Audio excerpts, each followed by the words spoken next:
Is this the new Yu-Gi-Oh? We're here to find out together. Hey everybody. Yoko Taro makes a Yu-Gi-Oh game? Excellent. You gotta beat Kaiba Yugi, but you need to do it by sacrificing your card of Grandpa. That's right. Send some people to the Shadow Realm? I can try. Alright. So I have no idea what this game is going to be like. I just know that it exists and Yoko Taro made it. Or at least he had a hand in it. It's got Yoko Taro energy.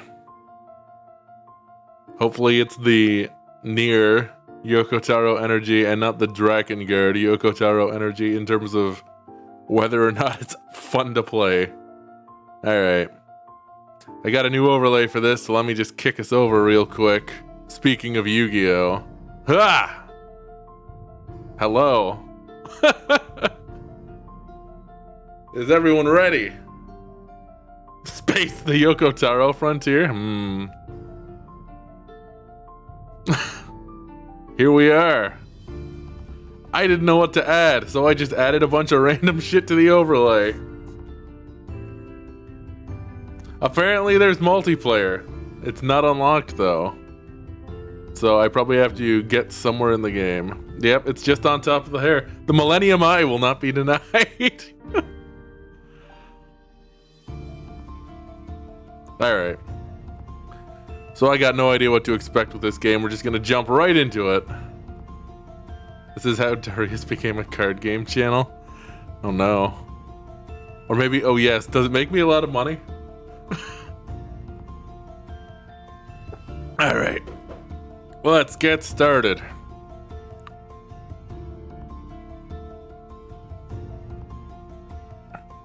He doesn't have the money to make a multi-billion-dollar card game. He doesn't.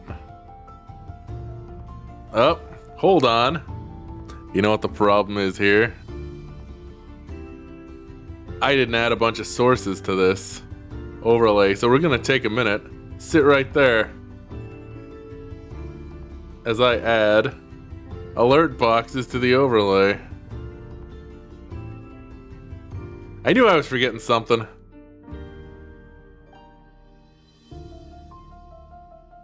There it is. Sheesh. Alright.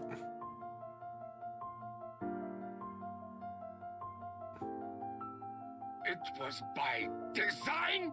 Alright, it works.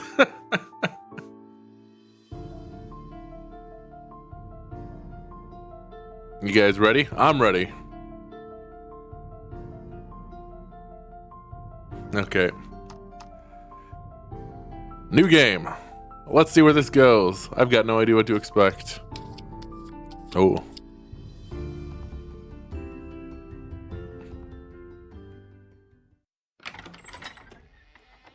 That's a door opening.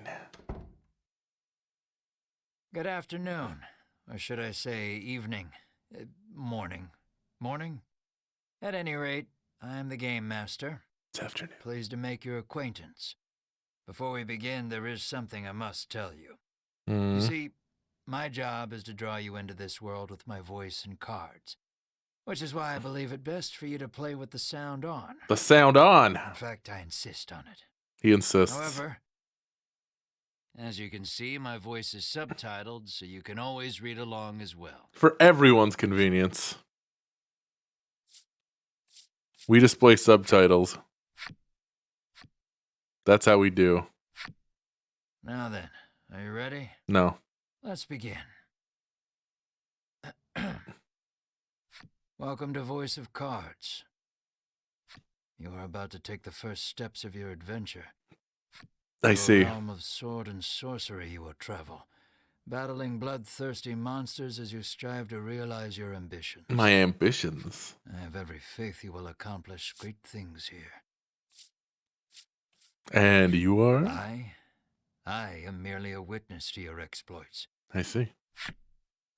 Now then, your departure draws nigh. May your journey be a safe one. Well then, This is already interesting. I appreciate how voice acted it is. The Dragon and the Isle of Bliss. Hold on. Todd Habercorn is the VA. That's why he's so familiar. It's, We begin in a cave. The surrounding rocks are slimy with damp. It feels as if some foul creature could leap out from the shadows at any moment. Todd Habercorn. I think you'd probably best know him as Death the Kid. Slimy with damp. All right. Yet in this horrible place gathers a fellowship of 3 adventurers. One is a young woman. You can tell just by looking at her, she enjoyed a good upbringing. All right. She's got a garter belt with potions. Stylish. Another is a stoic warrior. He stands at the ready, scanning his surroundings for any sign of threat. Last but not least is the old man. He has a sagely air and gazes into the darkness stretching out before him. These adventurers seek a certain treasure hidden in this cave.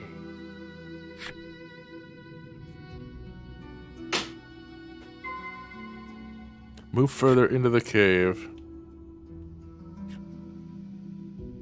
Pieces in the middle of the screen. Use the left stick to move in the direction you want. Or your D-pad. I see. An iron door towers before you. It has rather conspicuous handles.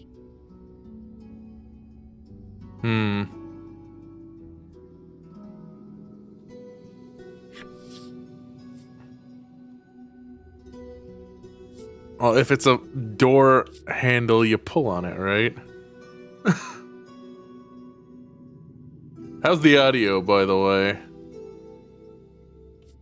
Am I too loud? Am I too quiet? Is the game too loud? Is the game too quiet? The stoic man takes hold of the handles and pulls as hard as he can. Is it because there's a bolt in the middle? Maybe we should deal with the bolt. The stoic man winds his leg back and lets fly a powerful kick into the door. I am slightly overpowering the game. I'm too loud? Okay.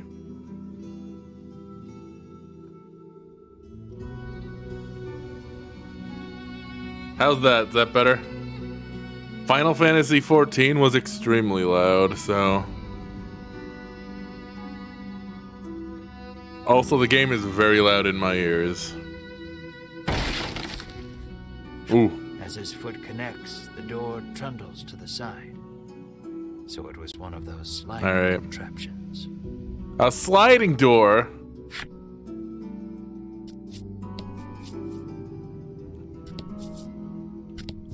So no matter what, you're wrong.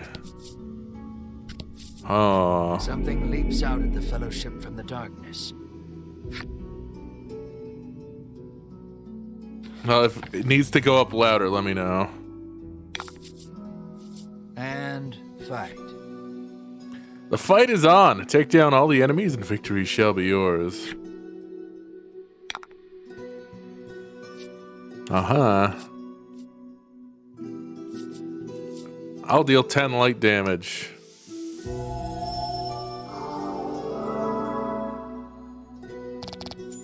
Damn.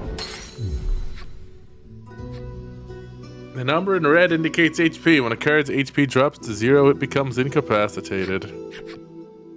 Card's attack is indicated in its lower left and its defense in its lower right. Well, alright.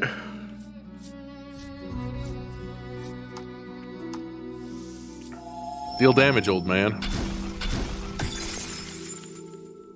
If I can do individual voice levels, I should raise voice. Alright, I'll check that out after this. The music is quite loud. A good warrior wastes no time. These adventurers have seen their fair share of battle and defeat their attackers with ease.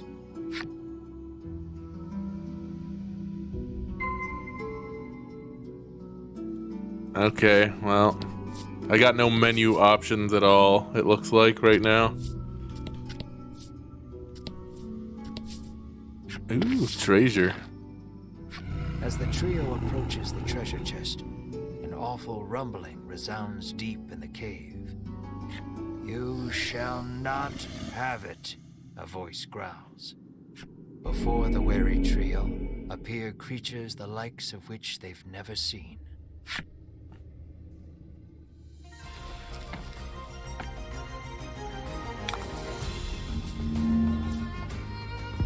Slimes.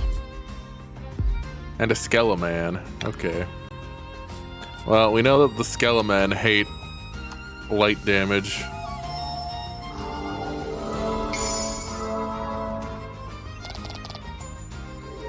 Hey. Slimes with swords and shields, it's true. I'm not sure why. Fortune favors the bold. Let's just finish that one off. We're already down to 1. Oh, wow. I'm glad you brought that sword.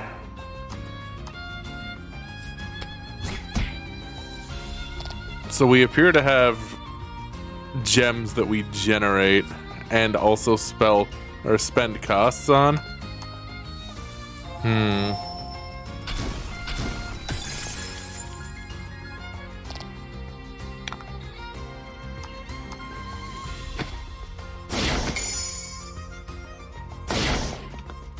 That was unnecessary, but alright.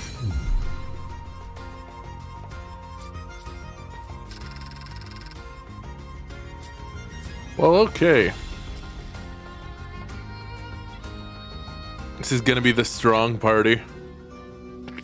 And I'm gonna have to go to the main characters who suck, clearly. Edges around the monster's bulk to stand before the treasure chest. There is treasure inside, no doubt about it, but it's locked tight.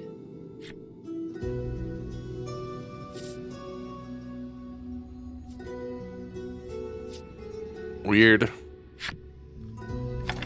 Try the potion. Maybe healing the chest will work. The chest clicks open. Inside is what appears for all the world to be an ordinary medicine bottle. At last, we've retrieved the royal treasure, the old man says. The woman and warrior exchange a nod. The royal treasure. Their quest complete, the triumphant trio put the cave behind them. The game probably would say something if I tried it. It's true.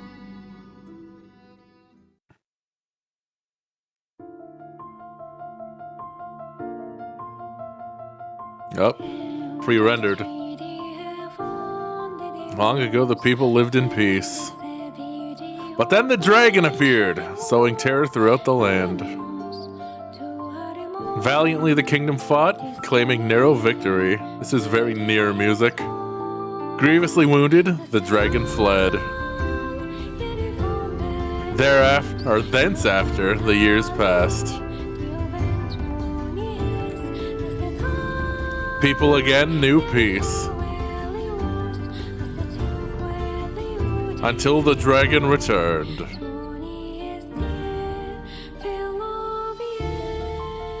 Now the queen gathers adventurers to slay the dragon. Chapter 1, Journey in Pursuit.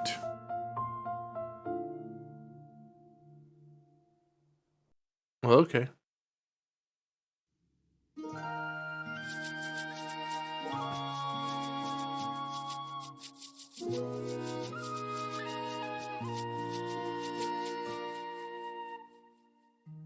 This is Castle Advent. Queen Nilla reigns over the kingdom from within its walls. I see.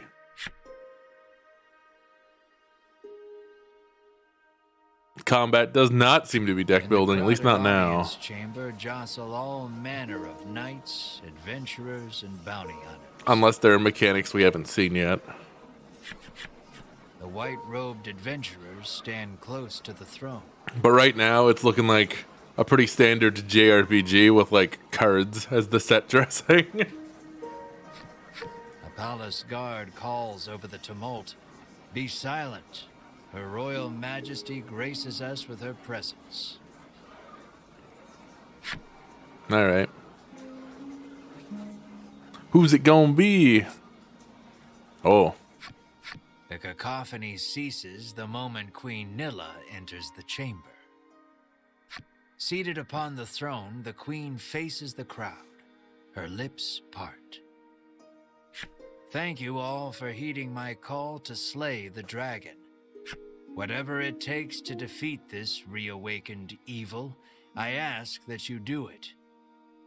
Whomsoever conquers this beast will be honored for ages to come and handsomely rewarded. Yeah, what lips? She's got her like little mic stand right in front of her face. Handsomely rewarded, you say? The gathered crowd cheers loud enough to shake the castle's very foundations. Leave the dragon to us, your majesty, say the white-robed adventurers, as if the beast's demise at their hands is assured. Indeed, you did well to reclaim the royal treasure, the queen replies. I thank you, for my stomach becomes most upset without it.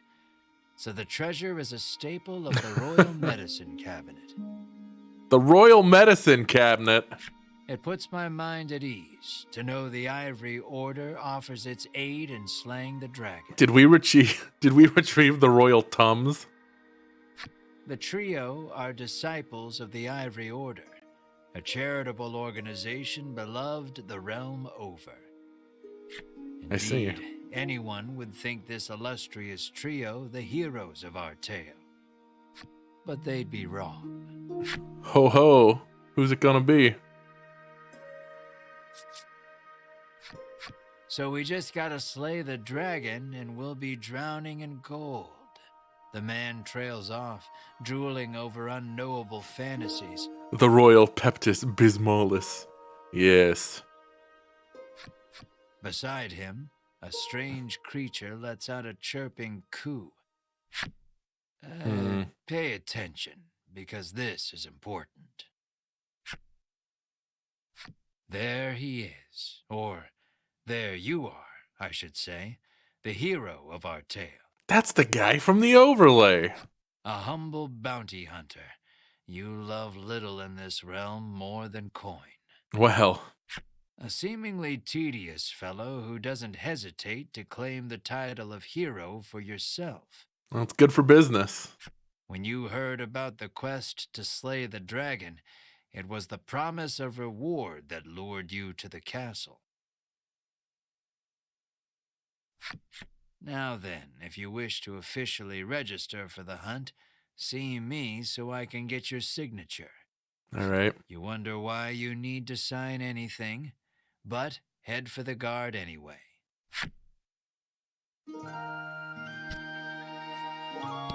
I see. Gotta go to that guy? All right.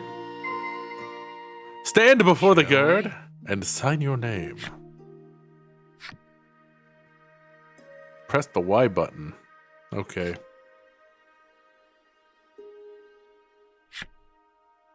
Glowing edges. You guys got anything to say? We of the Ivory Order will be the ones to restore peace to the land, brags a white-robed man. My colleague made me come along, but he didn't mention we were going on a quest to slay the dragon, she says, trembling. Well, I'm sure being a faceless adventurer bodes well for you. That reward for slaying the dragon is as good as mine, barks the man. Look at this guy.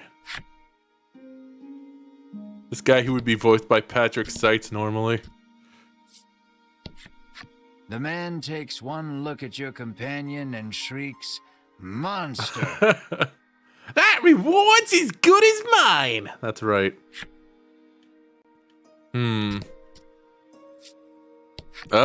You think the dragon's really as tough as they say? Asks the man, his knees knocking together. I see you're a generic NPC model. Very good.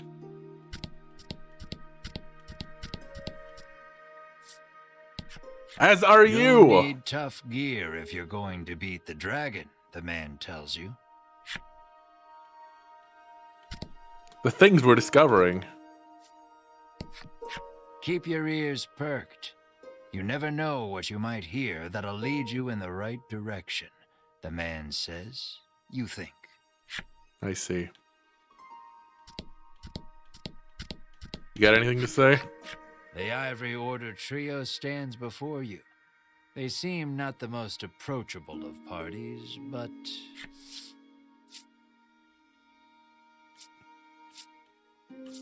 One of these seems really rude. How rude should we be in this game? It is a Yoko Taro game.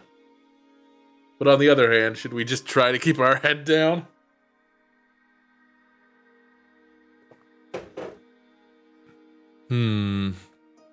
I think we're gonna be rude.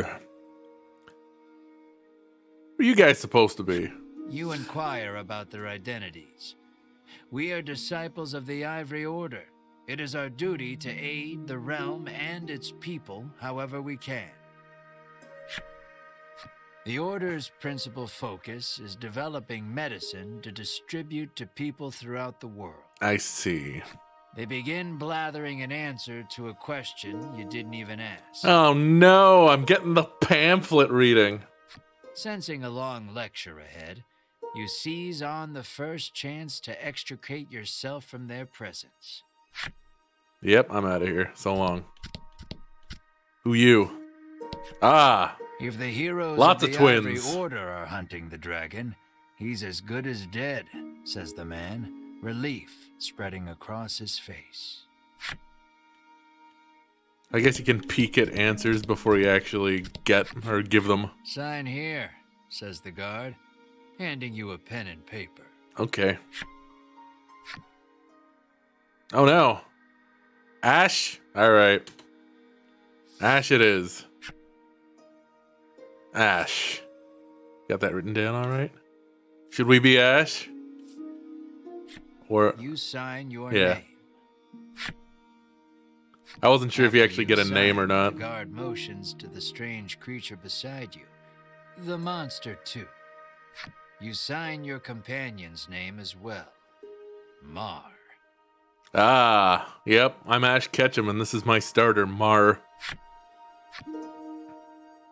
Mar, your friend and sometimes traveling companion. What are you? Though he can't speak the human tongue, he seems to understand it well enough. He looks like the kind of creature that would just have a mouth full of like razor sharp teeth and a completely unassuming face. He's got a Gubu face. Thank you. Now we'll know what to have engraved on your tombstones. Oh, wow. Can't ask the dead what name to mark their grave with, after all, the guard chortles. You want the reward as badly as you don't want to die. You figure you better make some strong friends. He does look like a Quagsire.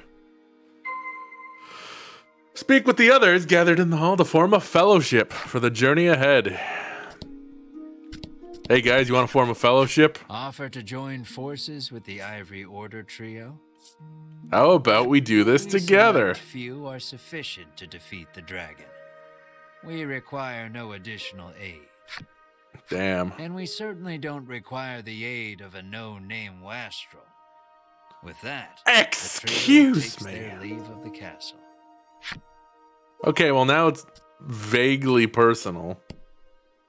How dare they? Alright. Time to start asking twins. I'll let the Order handle this. Me, I'm heading home. Okay. You go this way, I'll go home. Never know what you might hear that'll lead you in the right direction. The man wanders off somewhere, muttering to himself. Okay. Not even mentally present, I see. You'll need tough gear, the man says, wandering off. Are these guys okay? You ask him to team up, but he refuses angrily. I ain't splitting the reward with nobody. You Well, weren't geez. planning on sharing either, so you don't try to change his mind. So basically, I wasn't planning on sharing the reward either, but I was just willing to take someone and not pay them. I see. Before you even open your mouth to ask him to team up, he cuts you off. Thanks, but no thanks. Get out of here. All right. It's basically just you, man. Am I adventuring with anyone who keeps that sort of creepy company, he says. Damn. Just a Pokemon. Let us depart. We have a realm to save. He grabs his less than enthused colleague by the wrist and drags her off. They're all flipping into the floor. Of course they're not okay. Catch a glimpse of the terrified look on her face. Oh man, they're super dead. And then the two disappear out of the audience chamber. Yep. I am one of the guards charged with the castle's protection. I'll leave the dragon slaying to you adventurers. Okie dokie. And I'm assuming they have nothing to say either. I am one of the guards charged with the castle's protection. I take not a single step from my post. All right, it's obvious what we need to do now. Your Majesty! Asking Queen Nilla to join you is beyond preposterous. Better not even try. Fine. The castle will close to visitors shortly. Please be on your way. You're shooed out of the castle. Can I at least fill my pockets with silverware before I leave? No? Okay. In the end, you set out, just the two of you, to hunt the dragon. Yeah, what does she even do then? She's there to hold the throne down? God.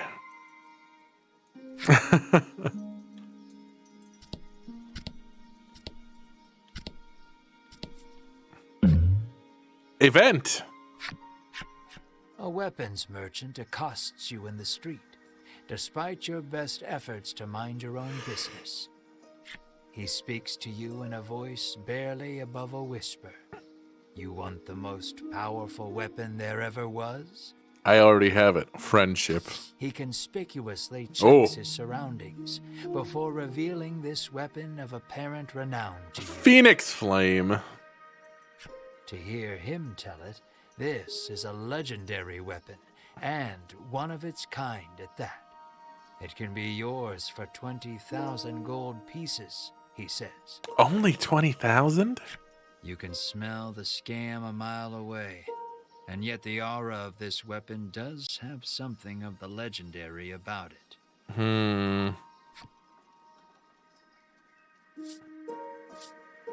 I ain't buying shit. Right mind would pay so much for something so clearly fake, stolen, or forged. Well, you know where to find me, if you change your mind, he says, tucking the weapon away. What the hell, man? Ooh, old lady. Old man. They warned you of the dangerous gangly old monsters man outside of town. Generic JRPG man. Gilded door. The door is shut tight. You spy a keyhole on it, suggesting the existence of a corresponding key. Interesting that the voice acting continues after you close the window. The child says you should see Nexton as soon as you leave the castle town. These generic JRPG townspeople don't even have real lines. Kaiba's behind me. Stands a sign calling for people to join the hunt for the dragon. Earlier, you saw the bit about the handsome reward for whoever slays the dragon, and hightailed it to the castle. Oh. A woman stares at the sign, transfixed. Look at this lady in her near clothes. Her face curls into a scowl as she notices you. Monster! The woman cries, and and flings magic at Mar. Damn! Startled by the spell, Mar grows dizzy.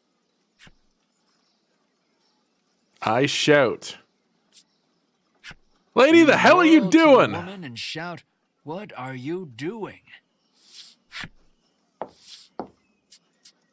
"This ain't a monster," you growl, as the woman snarls over you, "I hate monsters." The two of you bicker for quite a while. This is our female lead.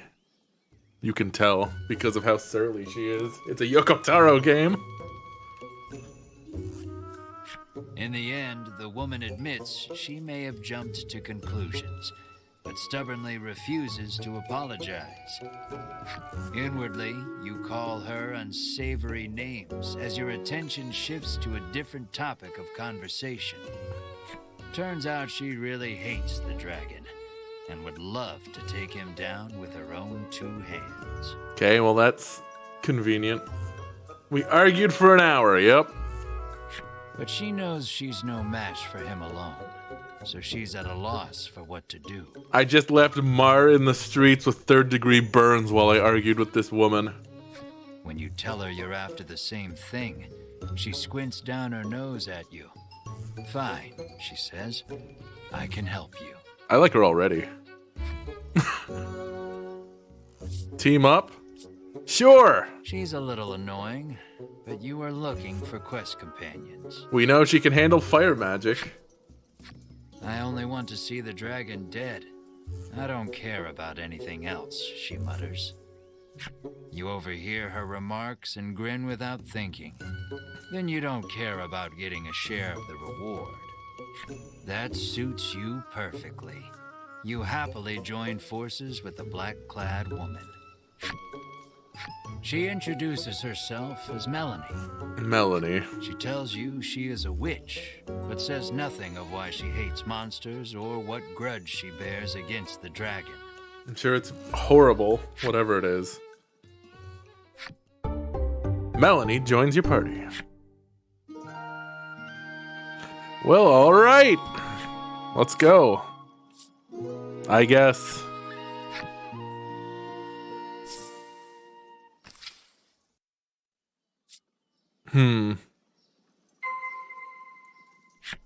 Okay.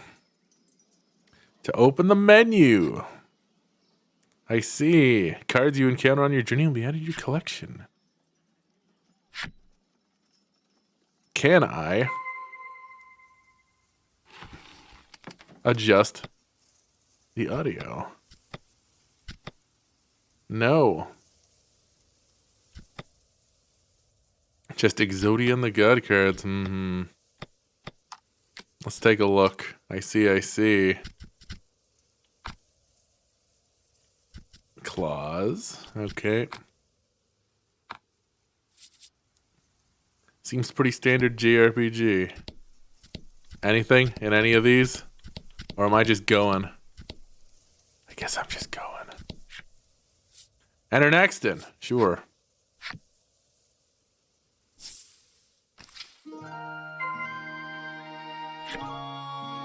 Let's ask around for more information on the dragon. Welcome to Nexton, hails a man. Let's start by asking about the town. The man doesn't respond to any question except to parrot back his original greeting. Oh no! Oh no! It is a JRPG!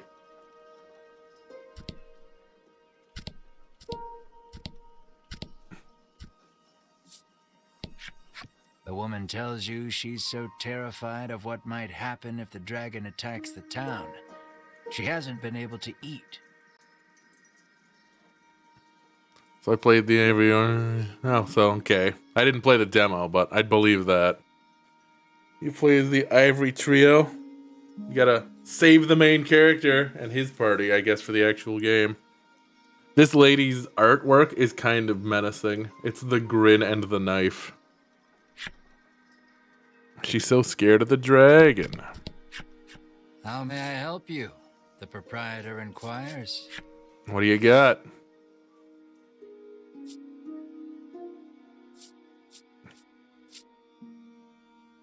This is all stuff that we already have. Except for that. Sure.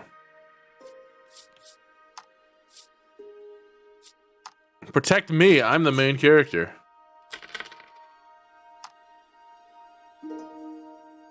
We'll hold on to some money, though. Wow. Will that be all? The proprietor asked. Thanks for the follow, Winter Titan. That'll be all for now. Okay. Who else have we got? Oh, this The guy. man helpfully advises you take the opportunity to purchase equipment and curatives while you are in town. How helpful. Thank you, man. Who's this? A woman sits hunched over by the side of the road. Upon catching sight of you, she calls out for your aid. She's sprained her ankle and needs you to take her to the nearby apothecary.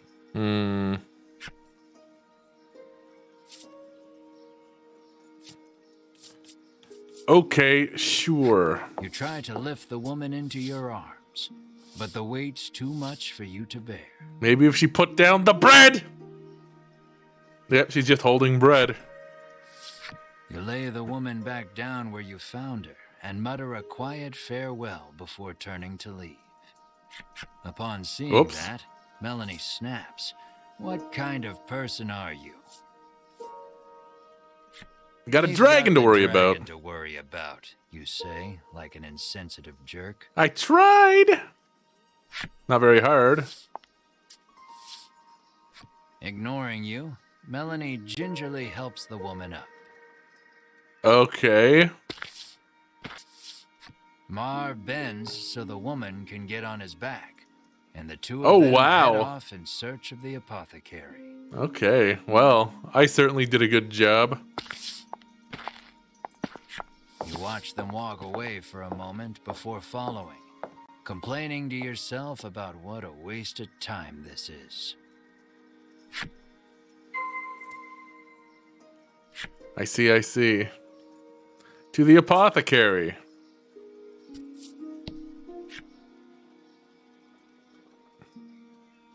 You can jump over to upward facing terrain cards. Huh.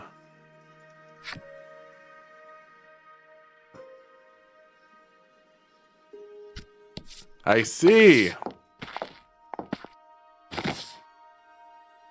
You arrive at the apothecary.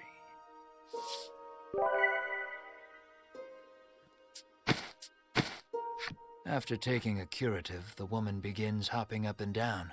You're not supposed to do that right after you heal an injury. Nothing Lady, holds please. a candle to Ivory Order medicine, she beams.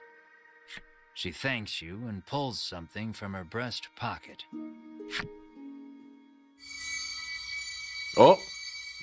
Is it the bread? Is it the knife?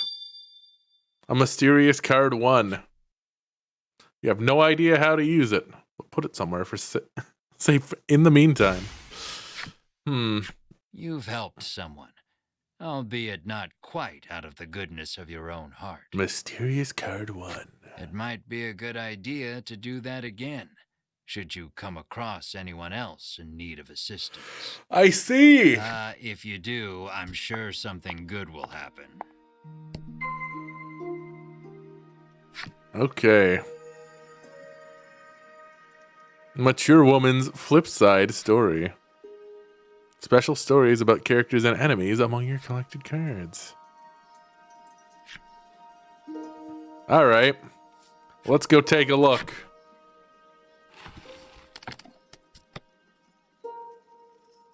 It's like near weapon stories.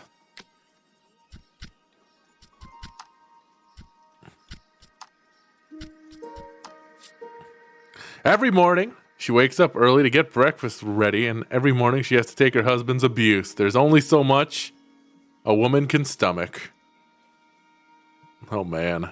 The mornings are quiet now, save for the soft sounds of chopping. Her husband vanished some days ago. And ever since, meat's been on the menu more often than not. It's a Yoko Taro game. Holy shit. Well, good on you, ma'am.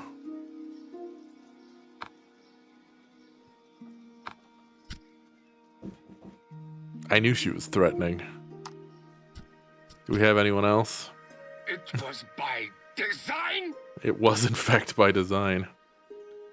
Hello there! Striking out on your own, are you? I've been at this long enough to size up people at a glance. Don't worry, I'll make you exactly what you need. Up, no flip side. Then what good are you? You're no good.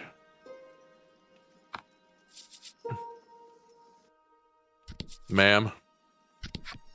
Nothing holds a candle to Ivory Order medicine, proclaims the woman, swigging this curative and that. Oh boy, she's just going nuts, huh? Alright.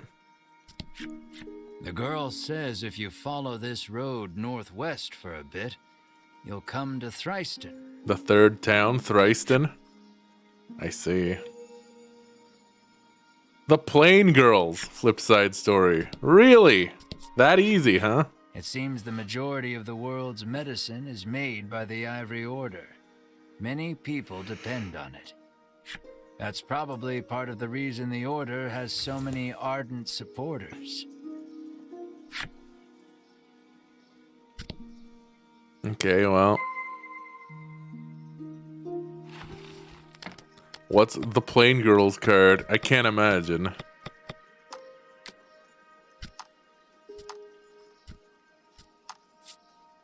Rain patters the window. A picture book lies open. Paper and paint. Perfume tiny fingers. Or paper and paint perfume. Tiny fingers turn the page. The book is upside down. No more light in her eyes. Only memories of mother. A painted rainbow bleeds. Okay. Oof.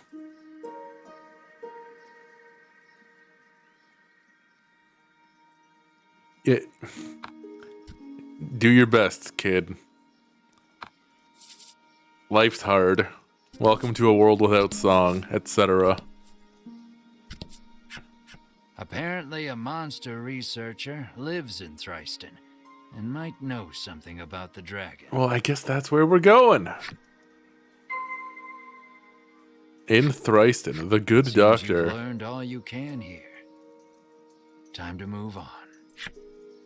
Let's go.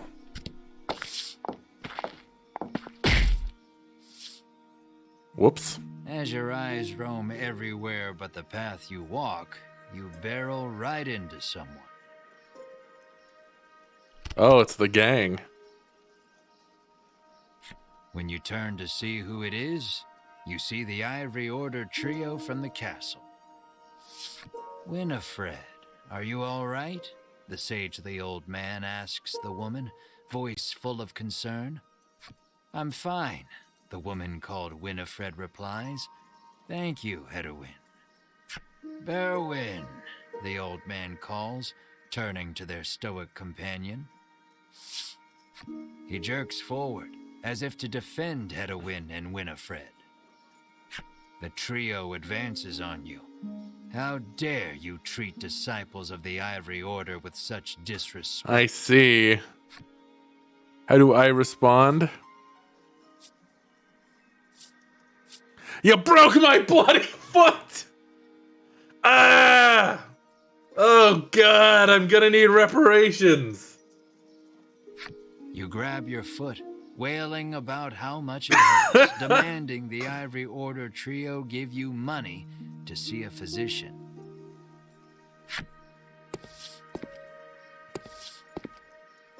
Berwin pokes at your foot, proving nothing is actually broken. Muttering a half-hearted apology, you try to keep walking. But that's when you notice something in your hand. Looks like you accidentally grabbed Winifred's coin purse when you ran into her. I'm that kind of guy. Whoops. Thief, bellows Berwin, drawing his weapon. Guess you've got to fight your way past. But I'm the hero. This is gonna go badly, I'm sure. And fight. Oh god.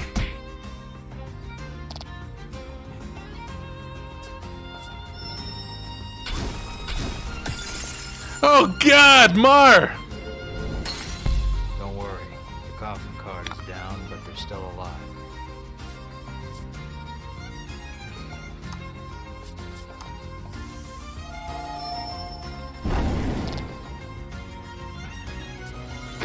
I see. It's gonna be one of these situations.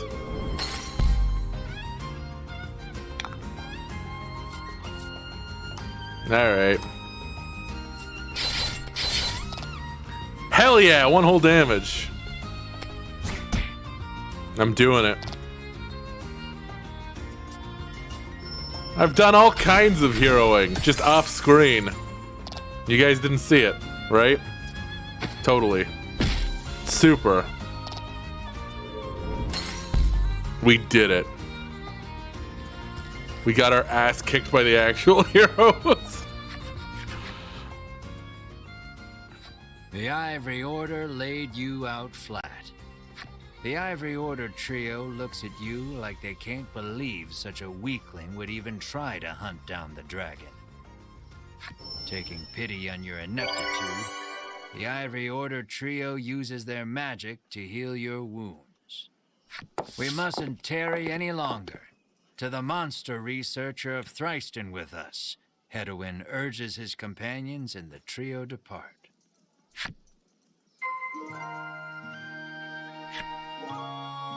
That's good for morale. How we doing? Fully healed? Yeah. Pathetic. Well, you know. We do what we can, which apparently isn't much. Alright. Aimless wandering can be fun, but if you want purpose and direction, I'd suggest sticking to the path. Okay. Random encounters. Okay.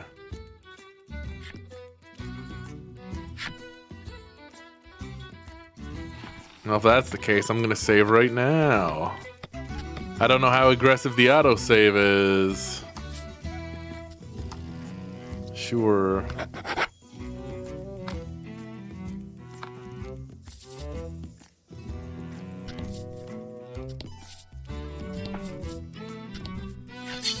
An enemy appears. What's it gonna be? Gerblins. Gems used to spend certain skills. Gain 1 gem whenever you take an action. Okay, so we basically figured it out. We figured it out during the second battle of the game.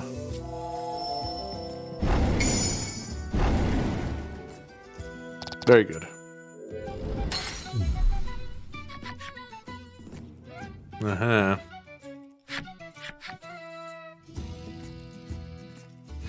Okay, well, we figured all this out. We figured it out already. Defense down. Oh no. I see. I never would have guessed that. Cards cannot be afflicted with more than one ailment at a time. Okay, well, that's good to know. No stacking debuffs.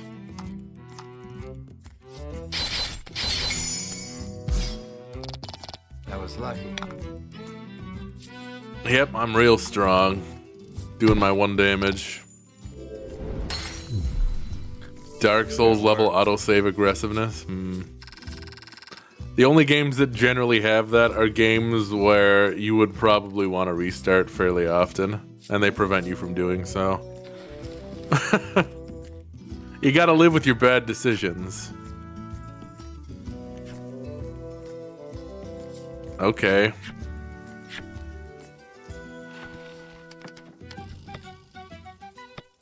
What do I have? Uh-huh. Just that. What is it? And just the same equipment. Yeah, that's what I thought. Alright.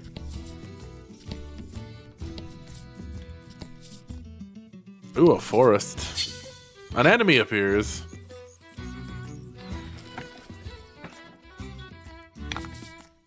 It's surprisingly difficult to stay on the path.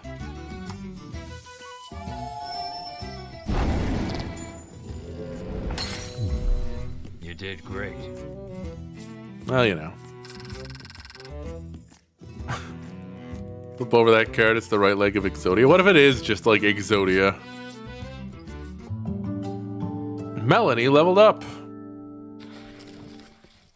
Well, she's been carrying, basically.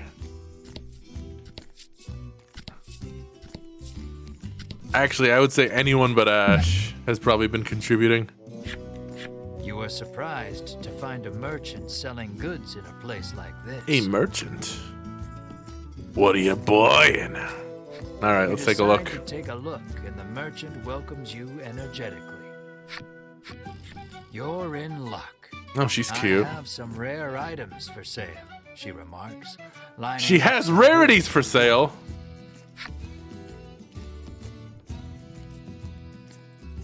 Ring of protection, fire stay.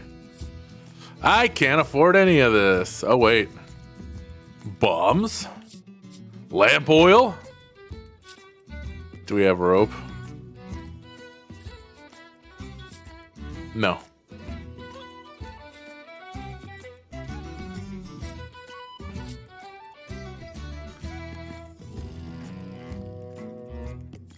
All right, you know what? Melanie has earned this.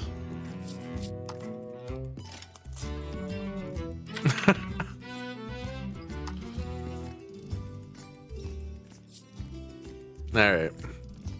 She begins closing her shop, saying she needs to stock up on wares again. It seems you won't be able to do any more shopping here. Well, alright. A desert. Ooh, a sign.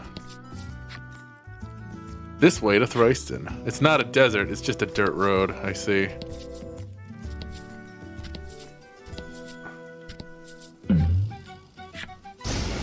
Thunder roars overhead. Watch out for lightning. Lightning? Oh. Hell yeah. You and your friends are lucky enough to make it through without being struck by lightning once. Rolling a 4? Could you imagine if it was that lucky to actually get hit by lightning?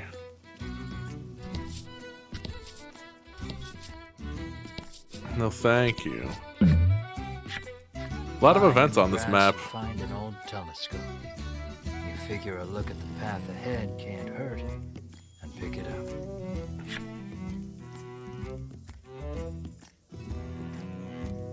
Peering through the lens. Oh no! In the distance, but you can't tell exactly what. It's the old lady with the knife. All you know is there's something up ahead. That's what it looks like. You should be able to tell for certain what it is if you get closer.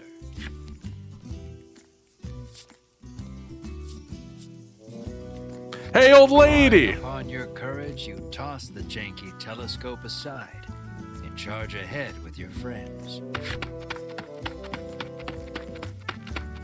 Yep. But what you saw was only an old woman. You and your friends stumble over one another and barrel straight into her. Excellent. Ow! Someone shouts. Seems like someone met the wrong end of the knife. Oh no! When you collided. I didn't do it, cries the woman, running off without even a hint of remorse. Amazing. Amazing! You kick a rock down the road, muttering about what jerks those Ash is having a real day! Cut it out, chides Melanie. She warns you your anger will only come back to bite you in the rear. It bit me in the front! You grumble, but your sulking is cut short when out of the thicket leaps a monster.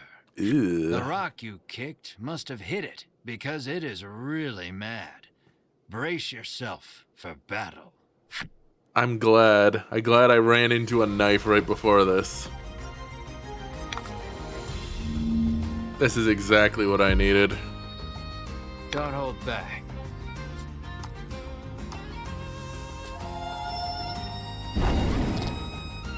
A small, like, jerk of the card for the kick.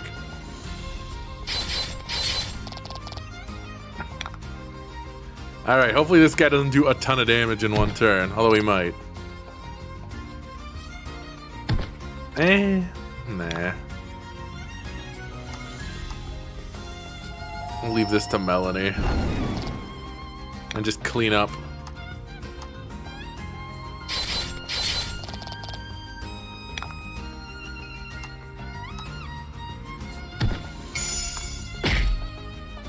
Oh, with a vengeance. No problem.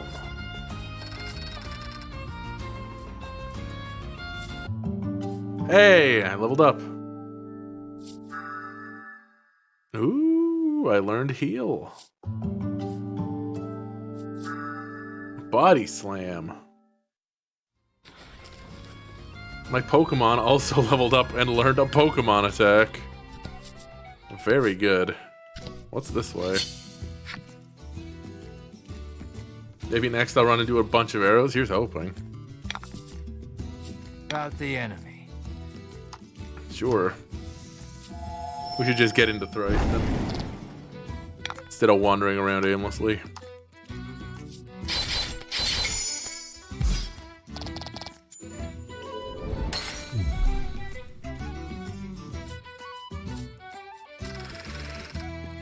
Easy. Oh, Melanie staying ahead of the pack. Ooh. Weaned. Healed on level, good. That's important to know. Whether or not you heal when you level. Visit the good doctor in Thriston. Alright. Tell me. This is the inn. Rest here to recover your party's HP. The apothecary. Okay, curatives. Armorer. Item shop. Okay. Game parlor. Play some card games when you need a break from your travels. Carriage shop. So like fast travel? Yep. Okay. Got it.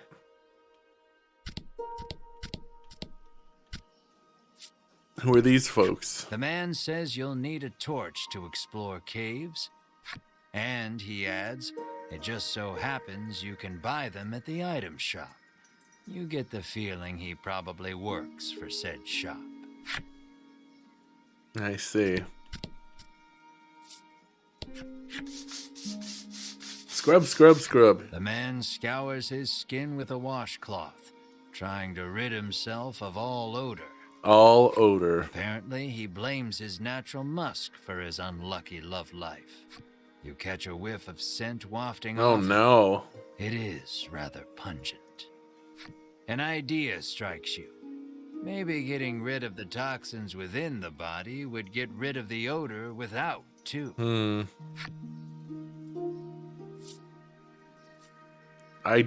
Do I even have an You antidote? fish around in your bag, but can't seem to find an antidote anywhere. Do I cure Stinky Man? Apparently, monsters have been mugging people along this stretch of road lately. I'm not a monster. I The mean, Ivory Order is searching for where they're stashing the stolen goods. he uses the League of Legends for men deodorant? Oh no. The scent of a toxic cloud. It seems the sound of a flute could once often be heard coming from the doctor's house. His neighbors complained about the noise, though, and all has been quiet since. It is a thing, the League of Legends. Cologne. Alright, well, let me go to the apothecary and get an antidote for Stinky.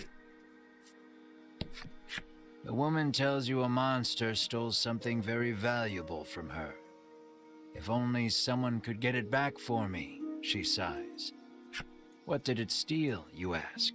Medicine, says the woman, to give my skin a lustrous glow. I see. How may I help you? The proprietress inquires. Can I buy an antidote? Yes. I will buy one.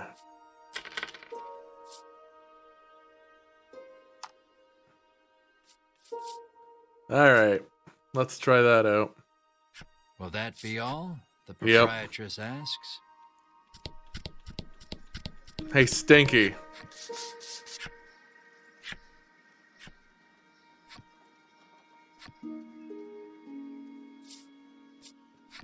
You Take an hand him antidote. An antidote, and he chugs it down.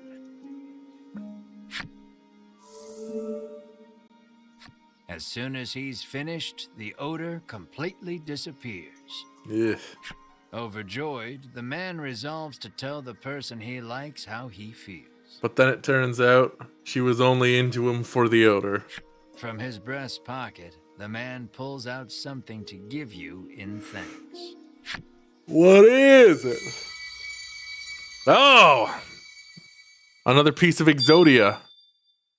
Mysterious card 2 acquired.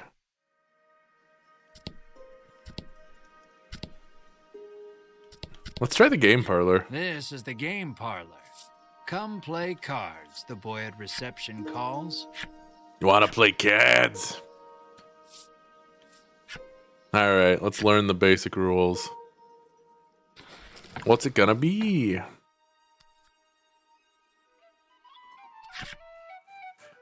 Use your cards to get more points than the other players. Arranging your cards into sets of matching cards or consecutive straights. Try making a set.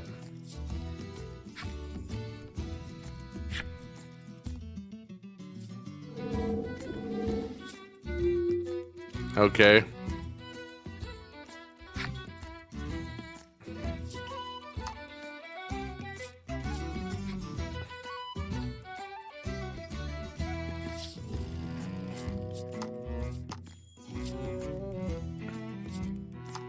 Huh. One of the Oingo Boingo brothers, yeah.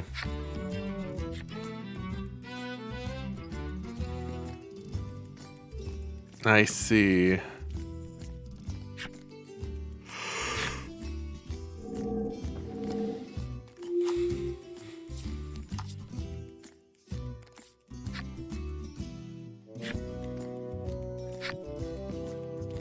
Discard all but one card from your hand. Oh. So I can take from that now?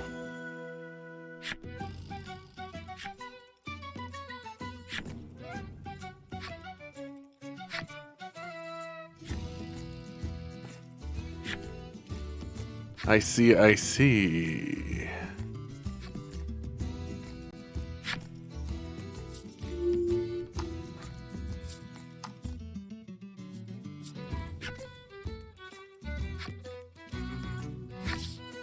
Well, that's easy.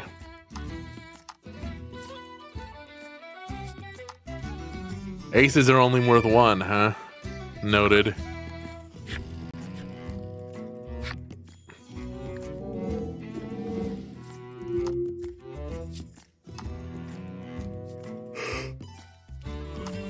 Oh, jeez. But he's already matched, though, so now I can get rid of mine if I need to. But maybe I don't want to.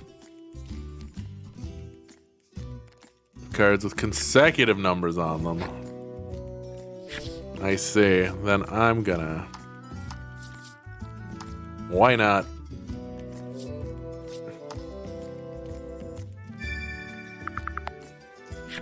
I see, I see, I see.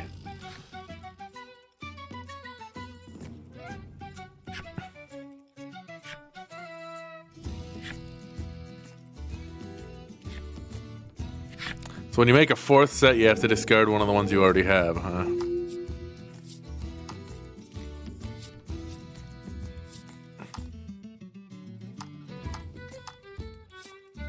Damn. That son of a bitch. I should have taken the one from the pot. I should have taken the one from the pot!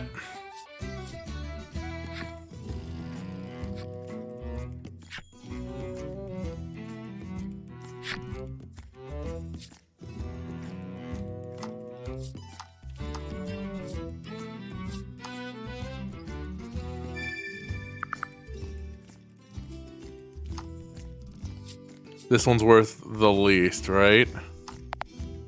I think so.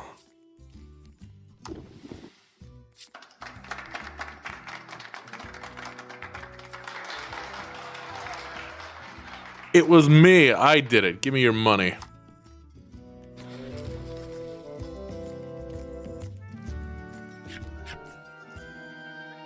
All right, should we give it a try for real? Let's give it a try for real.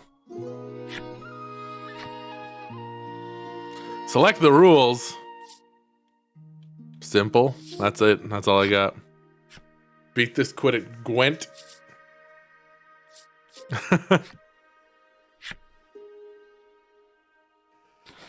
Time for the Gwent stream.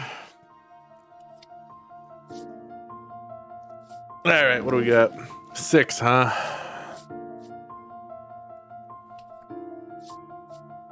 Alright, kid goes first. Open the game. Oh boy. We're dealing with big numbers now.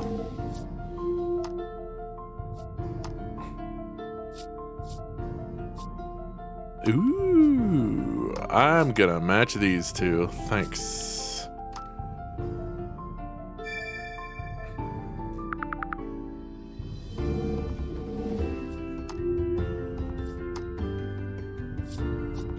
Damn.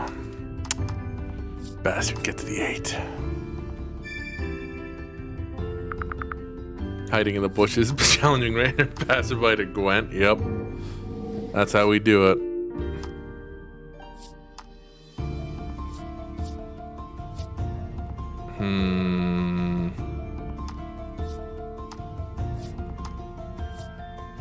Sure.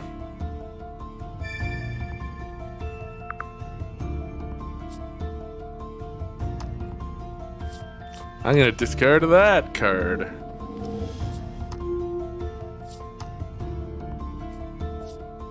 Oh no!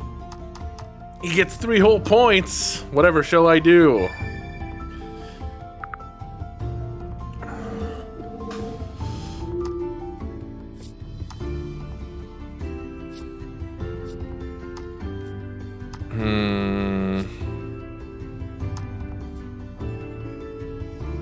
He's got a Skeleman, so I don't want to give him a Skeleman.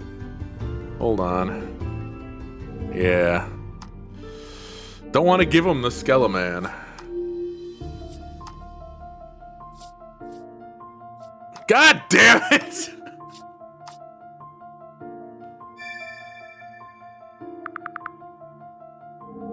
This kid's got game. Kid's got hands.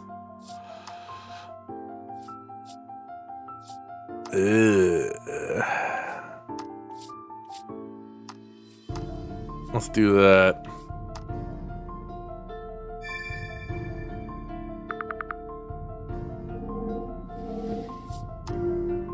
Well, now he's got to start discarding, right?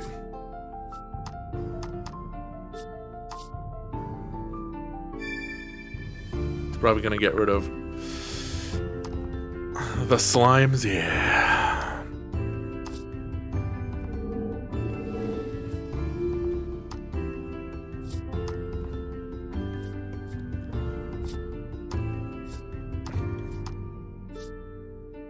Yep, I'll take that.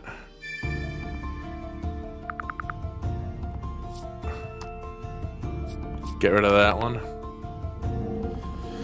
Still not winning. Gotta do better.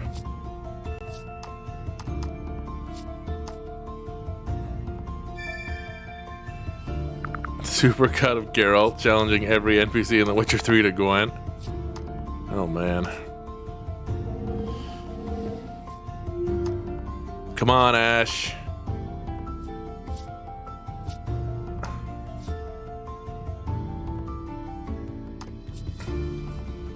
Actually, wait.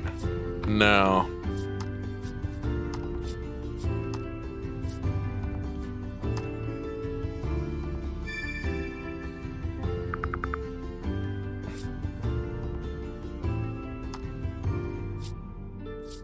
This one's worth the least now, I think.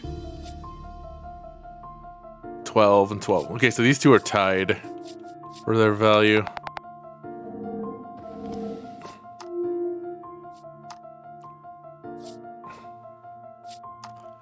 Oof.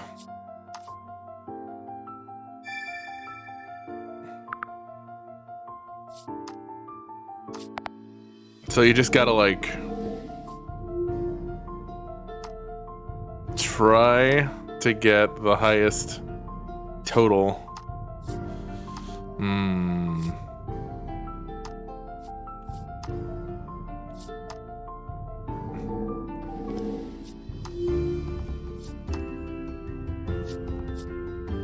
Yep, he's got all the 8s. It's true.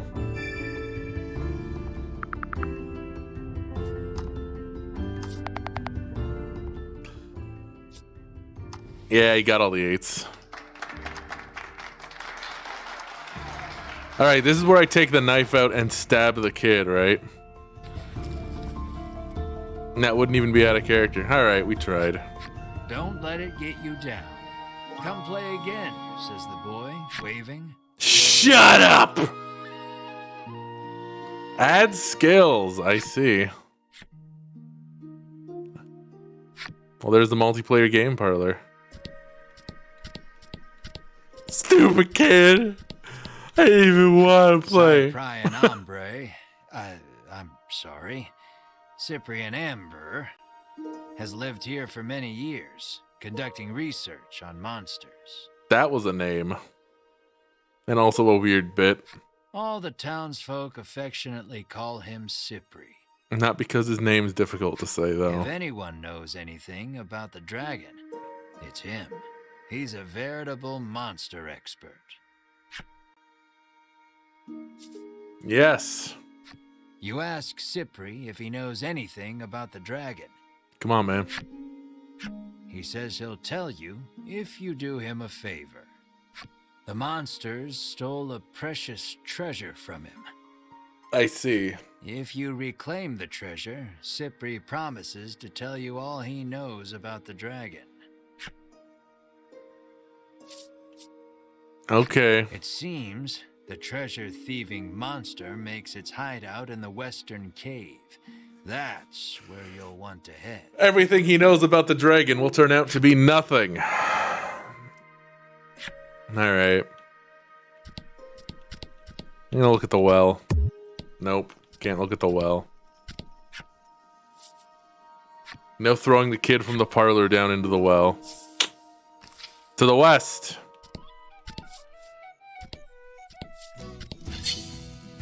Oh, an enemy appears.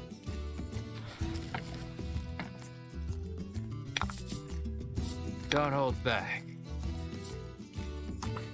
Let's try this out. Hey.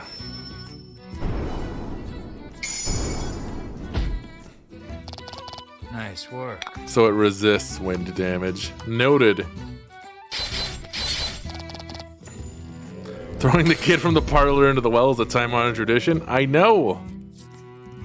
They need to respect our traditions more.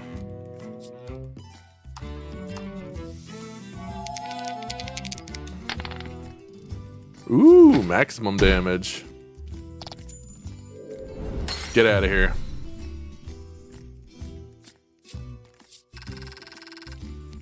Alright. Hell yeah. Lightning strike! Treasure. I got a good feeling about this one. An antidote? I see. We didn't even need to buy that antidote for Stinky. We could have just found one.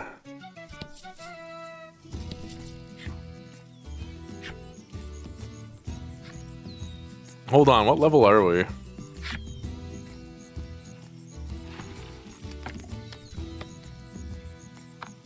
Gonna level up Mar just a little bit by having a bit of a wander. Lying in the grass, you find an old telescope. Alright.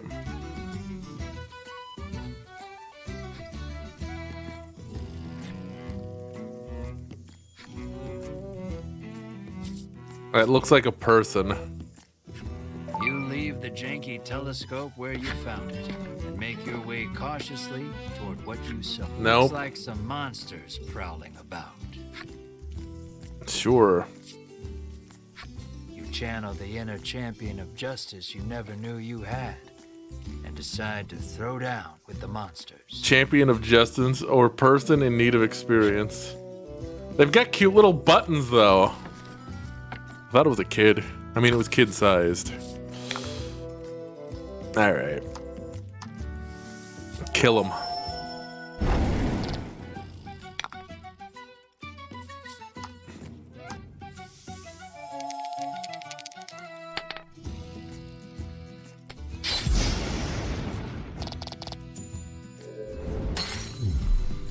I am moderately strong now. I'm gonna get those bastards from the Ivory Order, or whatever they're called. I already forgot.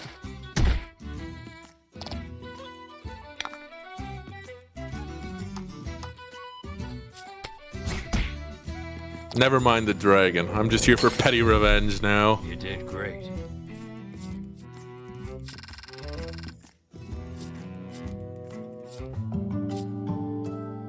All right. Congratulations, Mar. You sheathe your sword with a braggartly flourish, flashing a smug grin at your friends.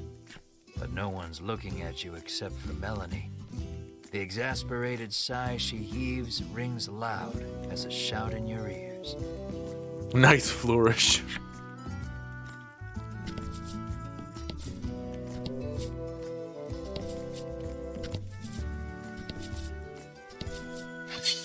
An enemy.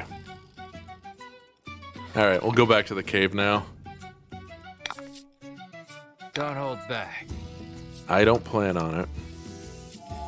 Look at the little bastard. All right, so they're weak to fire. Noted.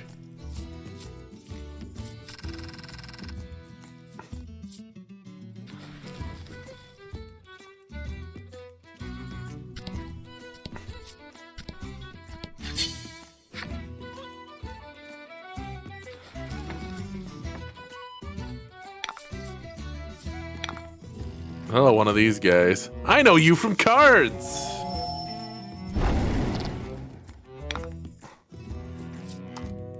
Trying to figure out what they're weak against.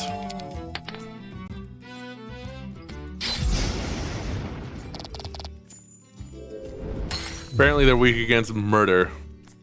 Noted.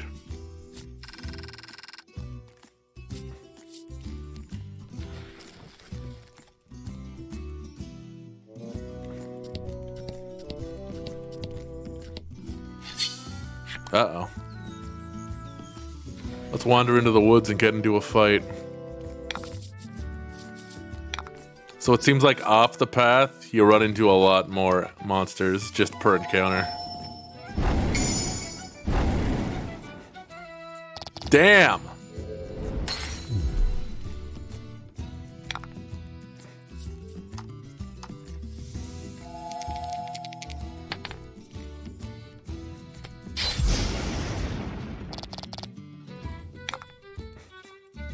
Just do normal damage with Mar.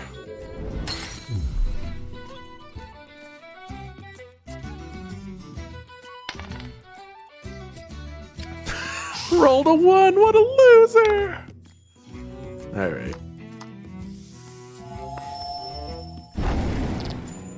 Very good.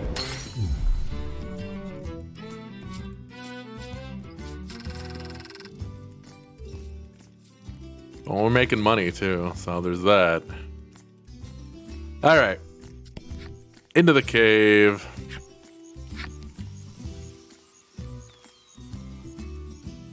Light can't reach the furthest depths of the cave. It may be impossible to proceed without a torch. Oh no, we didn't listen to the old man's advice. Let's leave. Make your exit. Let's go get a torch.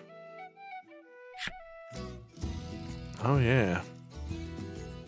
We can just go straight back to town. I didn't listen to the old man because he was just an NPC, and I thought, what does he know? One thing. And it was the one thing we needed. Help you? The proprietress inquires. Hey, I know you from the road. One torch, please.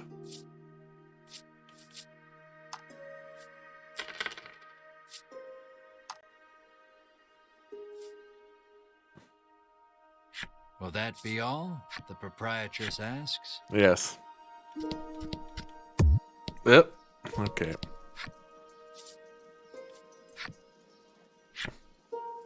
Let's go.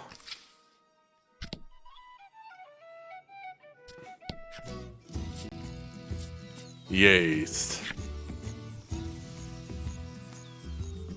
I shall go to the Western Cave.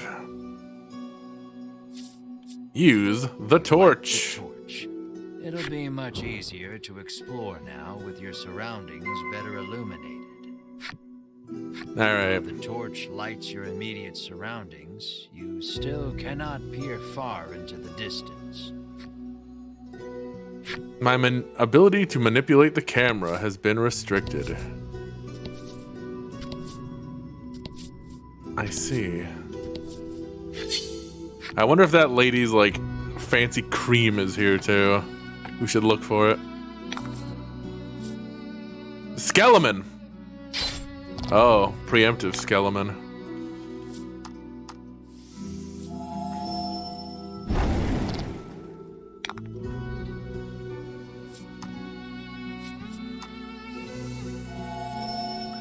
Let's keep Melanie in the fight since she's actually doing all the heavy lifting.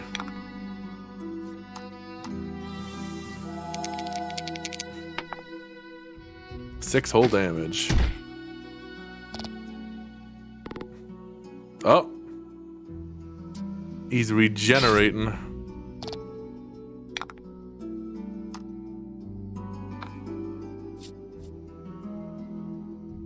Granny cream, hot butter, ice cream, exactly. Melanie, no! That was actually still pretty strong.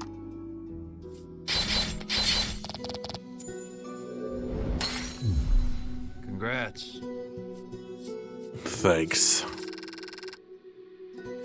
Something about the low energy congrats.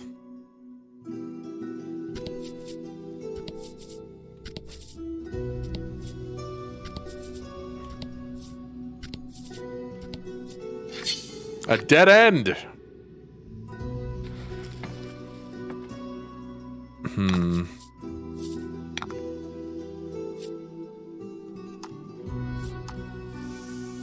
Come on. That's what I thought. Plant life, fire, forget about it.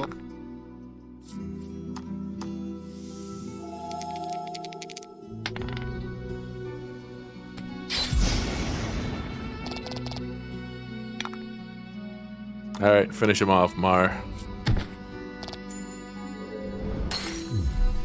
There we go.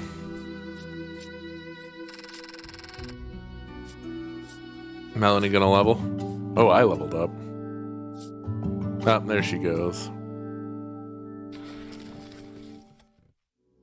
Alright.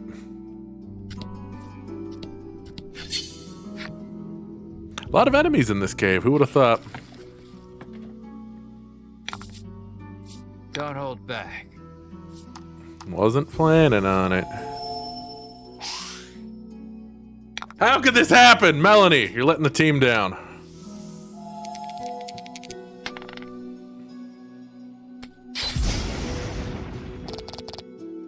I can't believe Melanie would do this.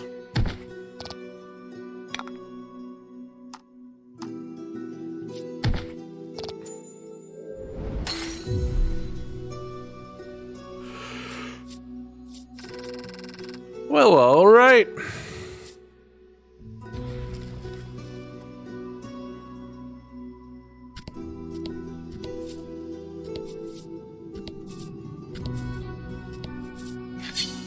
I'm gonna uncover the whole goddamn cave. about the enemy.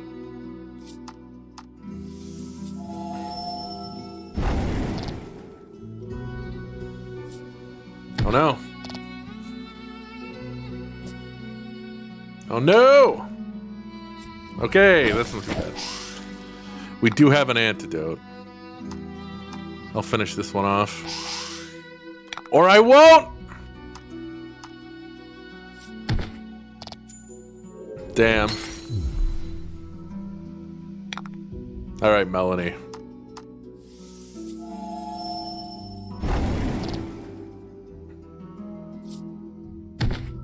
Quit picking on our mage.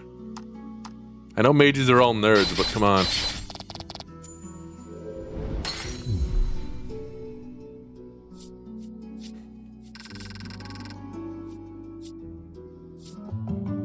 There we go. A level for Mar.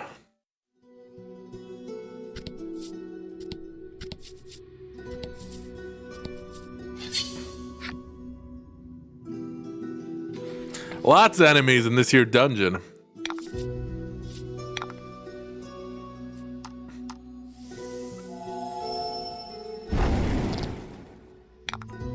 I'm gonna take this moment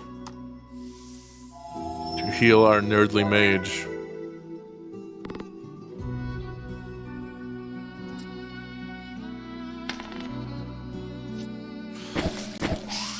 Although I'm kind of playing with fire, letting those things get turns, so maybe I should just kill. Just go for the jugular. Or whatever the mushroom equivalent of a jugular is. The fungular. Yeah. Necessary requirements and unlocked Red Fungo's enemy story. Alright. Now this one can't possibly be tragic.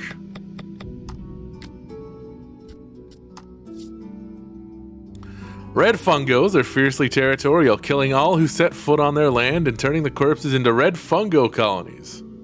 Forest creatures fear their swelling ranks. Forest dwellers so covet the red fungo as a health food that they leave monster carcasses in the forest and return to collect them once the fungos have colonized them. Okay. The stripe? The hero's journey hasn't begun until you've squashed a couple slimes underfoot.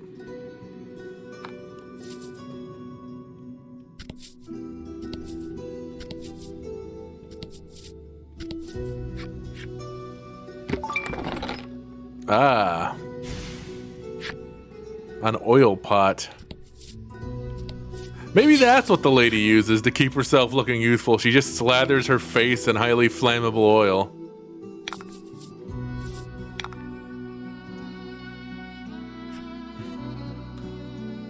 Select items with the X button. Okay.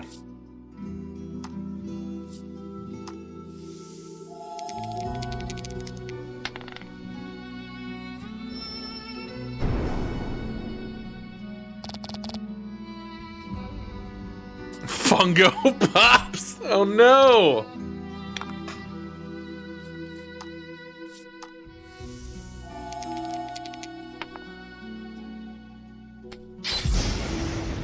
Well, that was enough.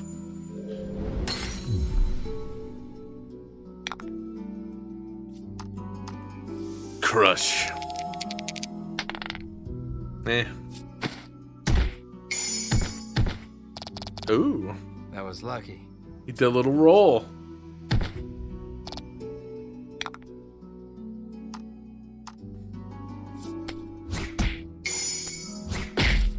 Man, gelatinous cubes are the worst. You did great.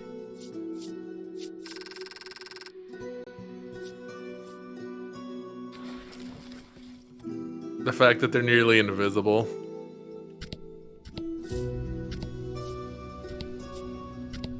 I wonder. Okay, so I can like jump to as far as the light reaches.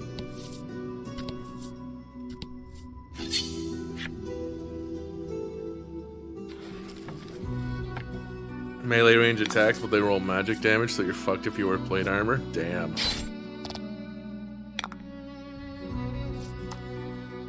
Cook the Bone Man. I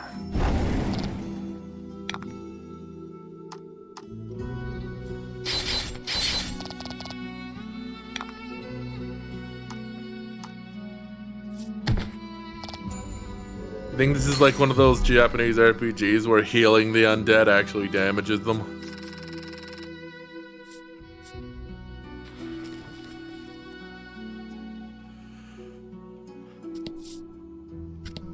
There's that one boss in FF7 that I've never actually fought normally in Cosmo Canyon. In all the times I've played that game, I have never not instantly killed that boss. The 1 in 10? In Via Purifico? Oh, yeah. I was thinking about Yunalesca, but she is a fair bit more complicated.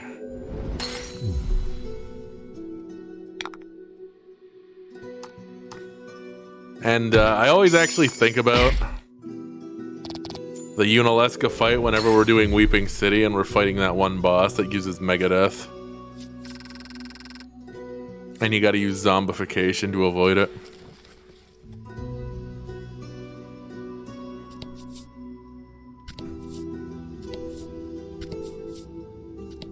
Huh. Hard mode gives undead enemies immunity to that. Interesting. So no getting around it.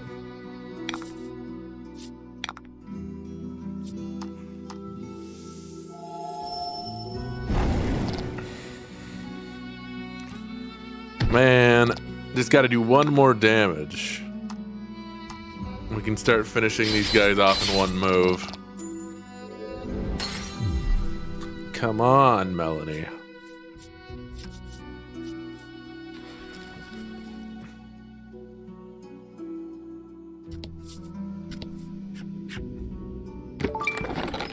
$400 gold? Not bad.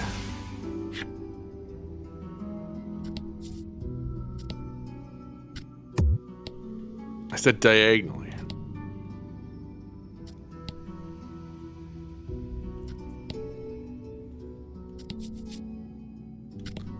You ever wonder who puts their money in a chest in a dungeon? Is it like someone who doesn't trust banks? So they're putting all their money in treasure chests?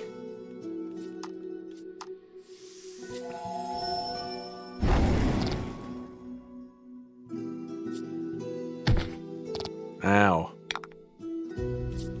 How dare.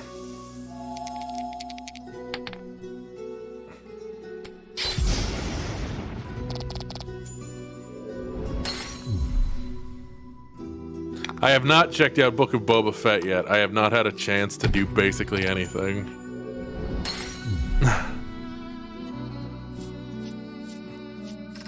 You have stumbled upon mine rainy day craft chest. Oh no, what's that from? That is so familiar. You have fulfilled the necessary requirements on unlocked Orc Child. Venture Bros, that's right!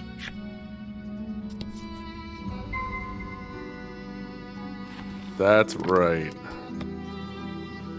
That's not the same episode with Mecha Shiva, is it?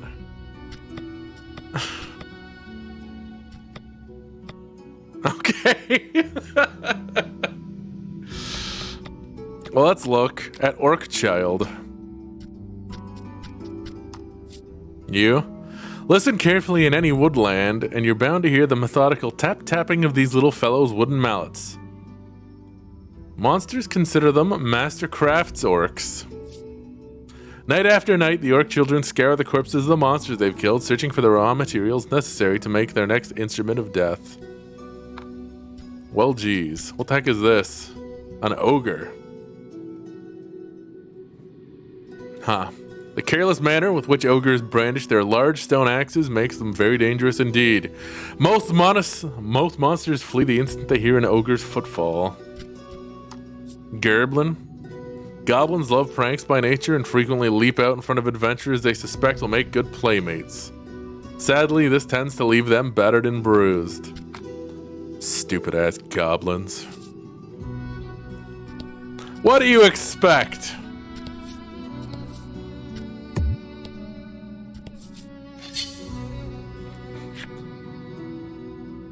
Gobbo just want to be friend? Well, too bad for Gobbo. And fight. Uplander does not take kindly to Gobby pranks.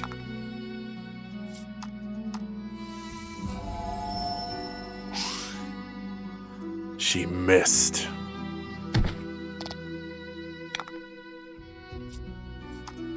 Alright. We'll do this the old-fashioned way. Which is to say, I think very inefficiently. Oh, nope, we're good. Got lucky. Those guys heal in one, or heal on every turn anyways, so better to focus fire.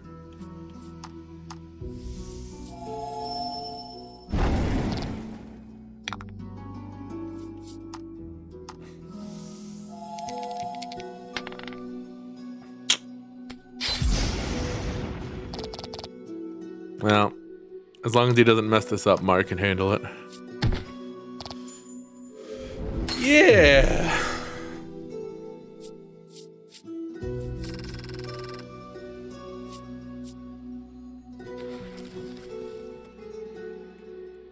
We're doing it.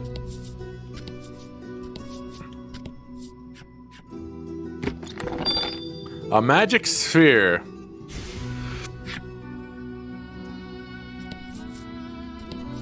What could that be?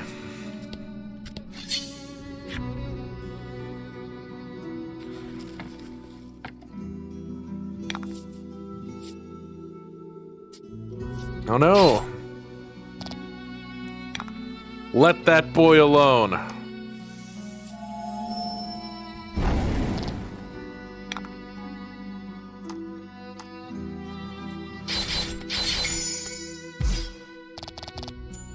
Well, all right.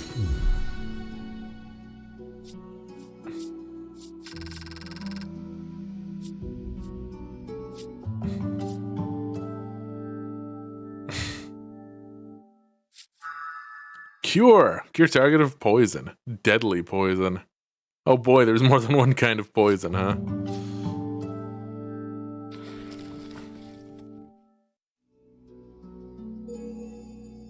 Skull Soldier side story. They put Totally Darius in the game? Heh. Alright, let's go read. I'm gonna save actually.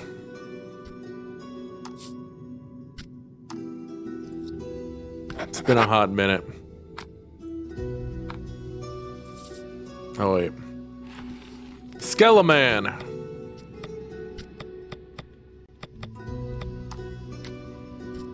Is this gonna be one of those Yoko Taro games where you have to get every side story completed in order to get the real ending?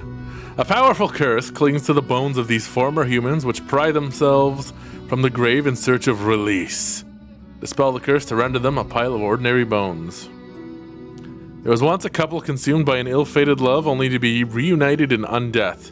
So overjoyed were they at their good fortune that they both passed into a sweet eternal slumber. I see. So they were like, we get to be together again, hooray, no more unfinished business, dead.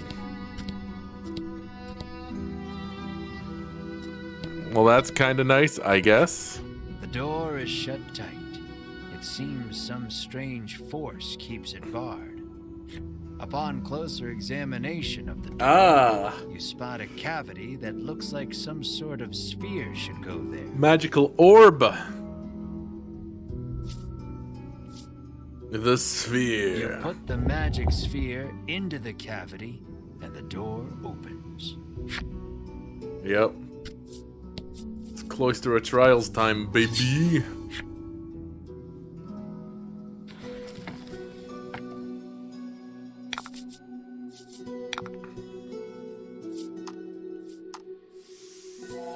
She should be able to do enough damage now?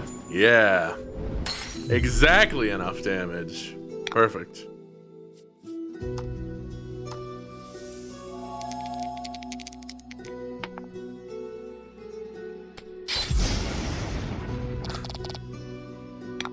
Cloister of Trials music is the worst.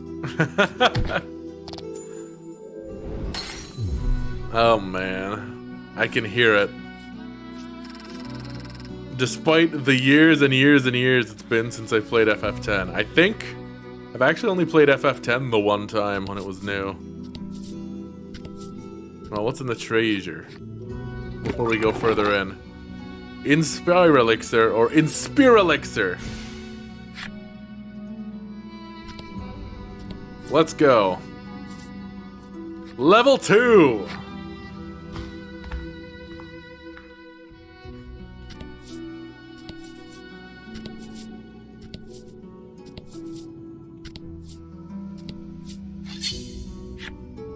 Played it 3 times?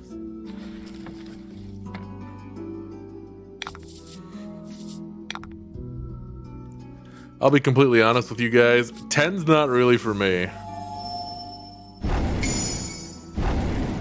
It's okay, but it's not my type of game.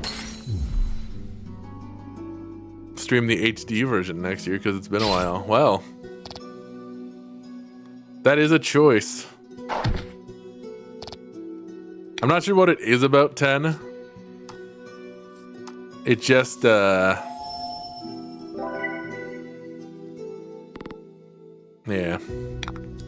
Not really feeling it.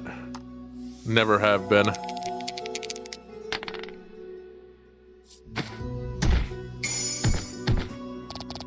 Woo! Mar did it.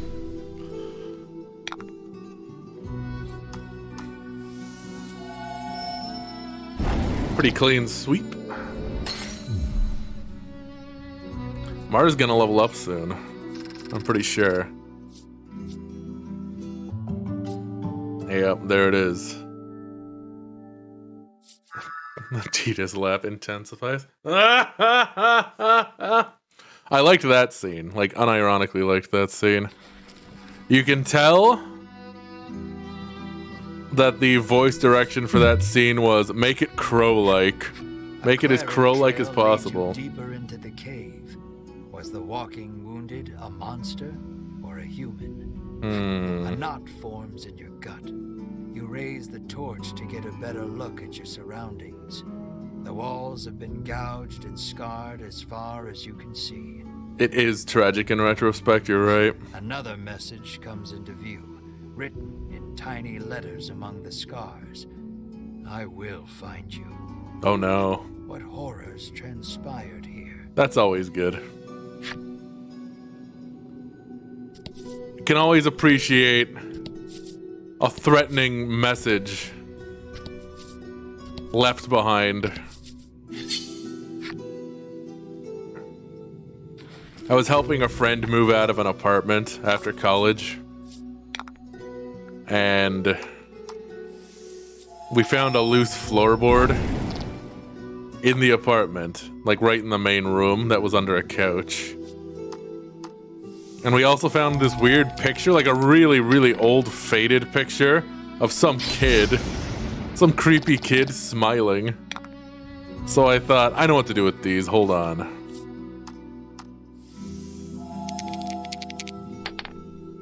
Scratch the kid's eyes out in the photo, and then write on the back, death is the only escape, and hide it under the floorboard. Oh God!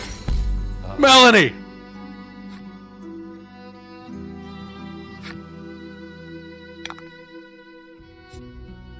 We did burn the edges of it, yes.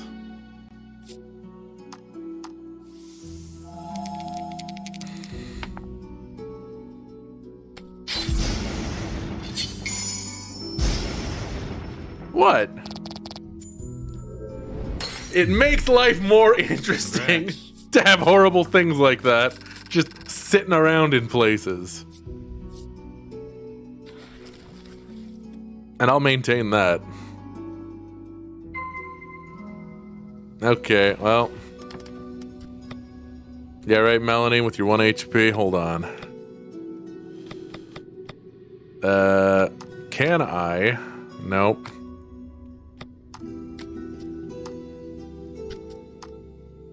Oh, no, you can't use it out of battle, huh? Items.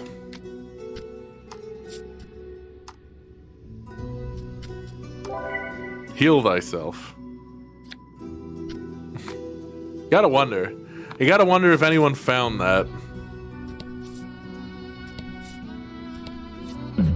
Oh god, that was like 10 years ago.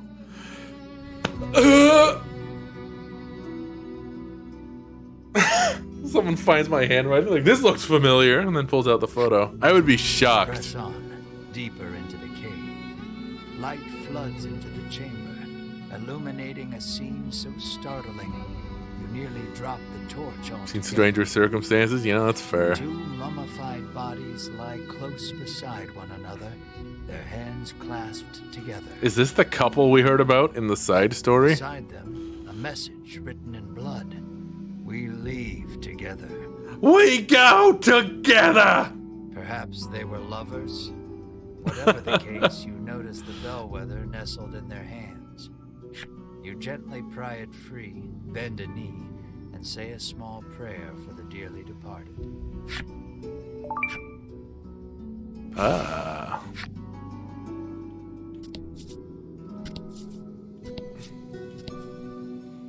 Well, they goed together. Boom! Oh, man. Of all the people to go together with, he may be the worst. Robbing graves? I mean, I would not put it past Ash. He seems like the worst kind of guy.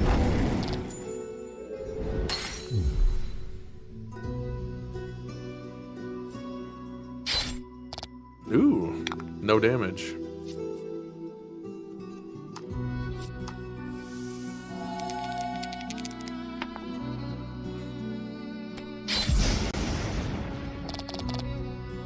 All right, Mar.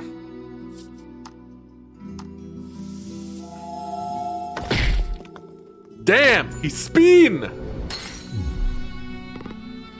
It's Grinvad, the oaf in the green Magitech armor.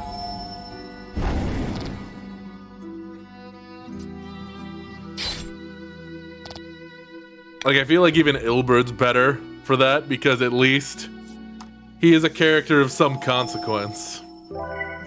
Even if he is a terrible person.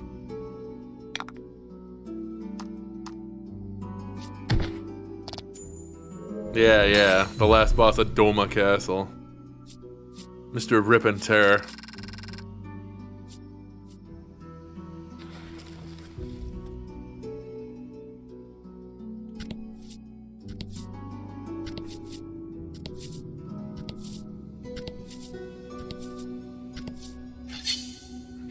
Yep, he is a big fan of Doom. A huge fan of Doom.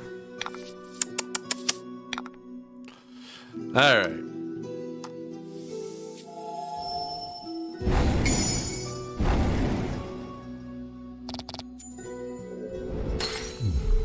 Oh? What was that? How did we get an O? Oh no!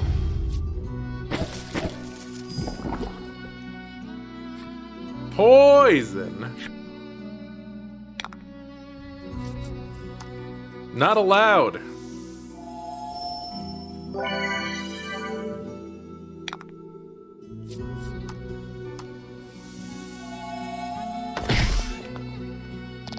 Damn. Well, I think Melanie's gonna kill this thing in one turn regardless. Regardless of its HP.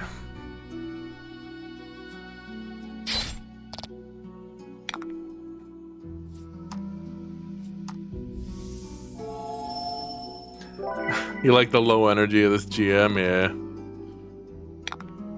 Todd Habercorn's really bringing sort of a sedated energy to this.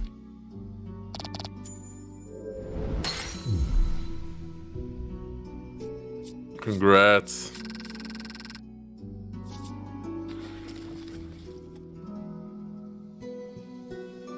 Yep. Authentic experience. Smoke a bowl first. You make to open the chest, but an ominous voice echoes around you. I will not relinquish my horde. The next instant, something leaps at you out from the darkness. What could it be? Oh, boss fight music. A Skelemancer! Don't hold back. Is that a child with a knife?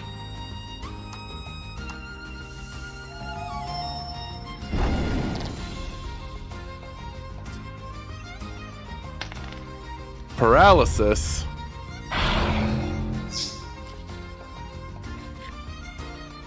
Cannot move until the ailment is cured or wears off. Well, I can't cure that.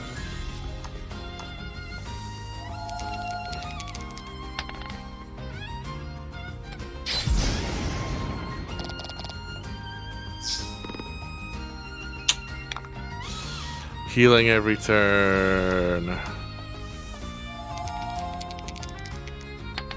What have you got there? A knife! No! Okay, that was very bad damage. Ow!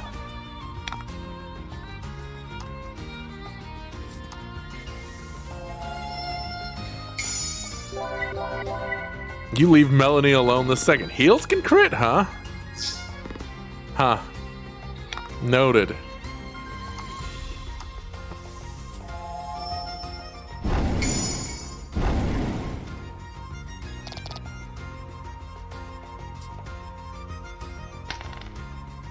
No paralysis, thank you.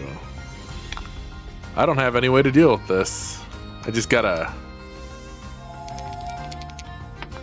hope I get lucky with my rolls against the paralysis, yeah.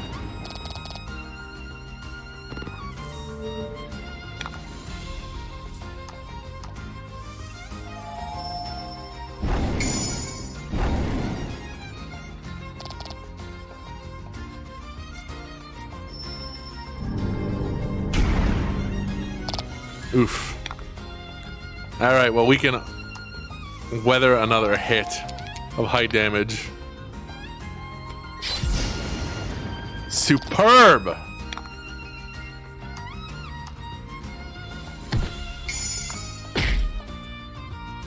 Excellent.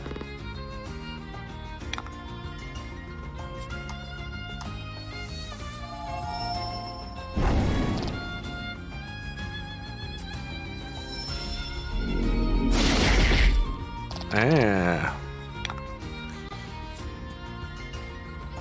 Alright, you know what? Live dangerously. We can end it this turn.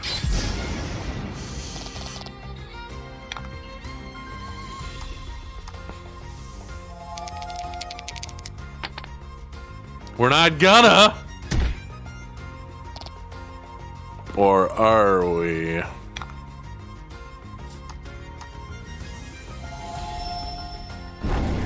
Nope.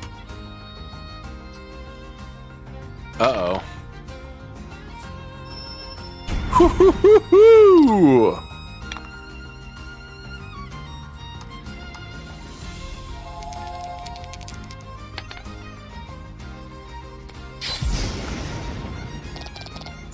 All right.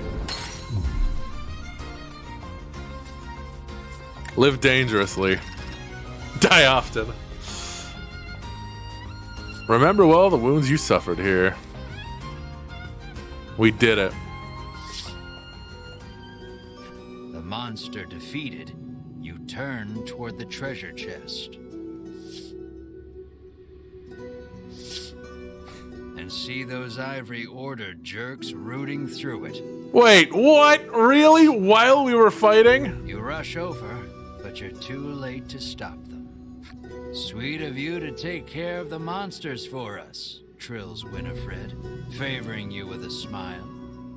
Tucking the spoils from the chest safely into a bag, the Ivory Order trio stroll away whence they came. So you're not better than me. You're just as shitty. Knowing you couldn't stop them if you tried, you could do nothing but stand slack-jawed and watch them go. The chest is empty, save for a ragged doll. Nice of them to leave us the trash, you grumble in irritation. For some reason, Melanie picks up the ragged doll. A filthy doll whose head seems likely to fall off any moment now. Your shoulders slump. All that effort, and this is all you get to show for it? You find nothing else even close to treasure. Hope Cypri is ready for bad news. Leave now would be the fastest way out. I'm gonna You decide to stay and explore. explore the cave a little longer. There's some stuff in here. Alright. Menu. Just gonna heal up a little first. I'm gonna finish exploring the cave first. That should be good enough.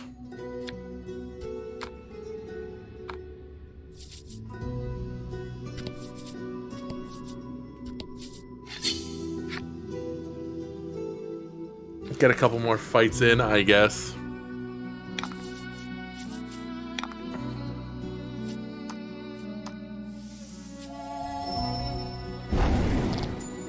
Damn. Huge damage. How dare.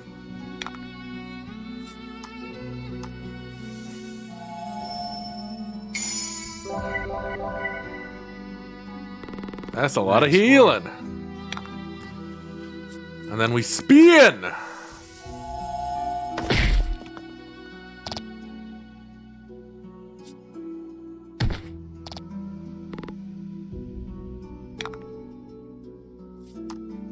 Take care of that guy. If that's enough damage. Just enough damage. I'll take it. Then we will heal Melanie.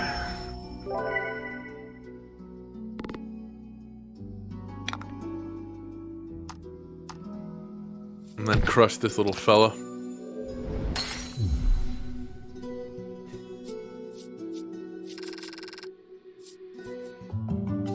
Well, healing her was absolutely worthless. Ooh, freeze.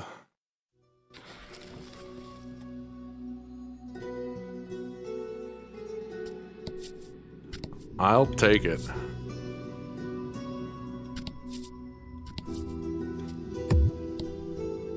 Eh.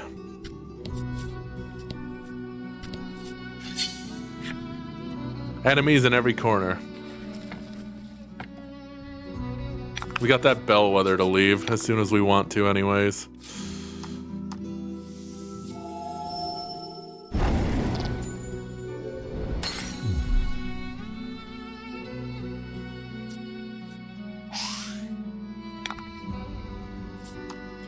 I will heal.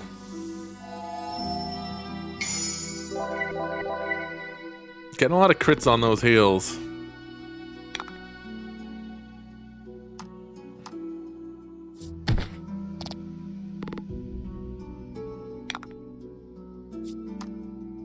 Actually, let's try freeze. We got the gems for it.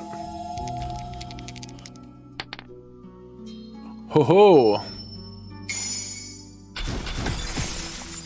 Not that it mattered.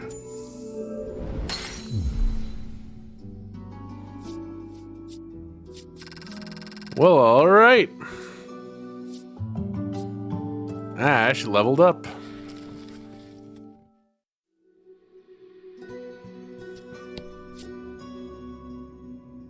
Mr. Ketchum. I remember when I was a kid, I thought it was the funniest thing ever to tell people that Ash's middle name was Kant. Ash can't catch him. Children. Yep. Yep, little kid jokes.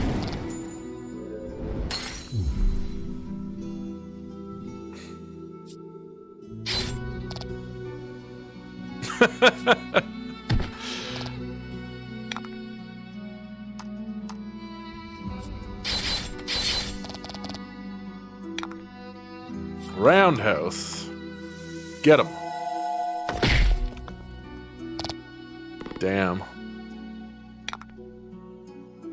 Alright, well. Kill the one that can do a status effect.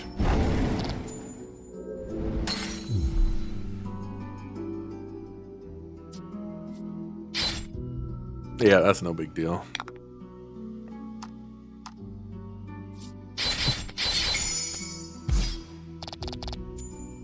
Really going for it, huh?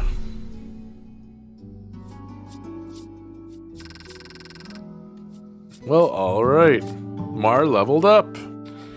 Good job, Mar.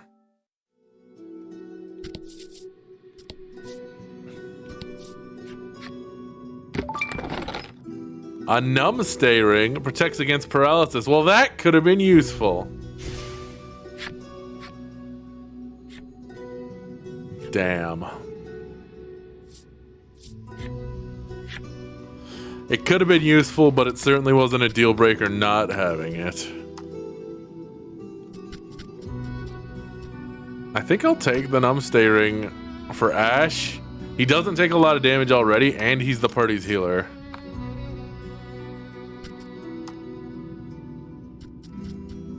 So, better to have him able to protect people.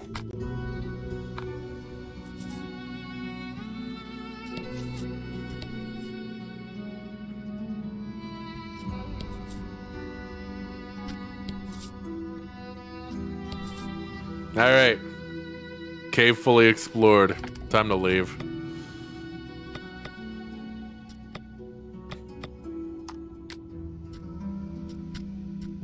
Bellwether.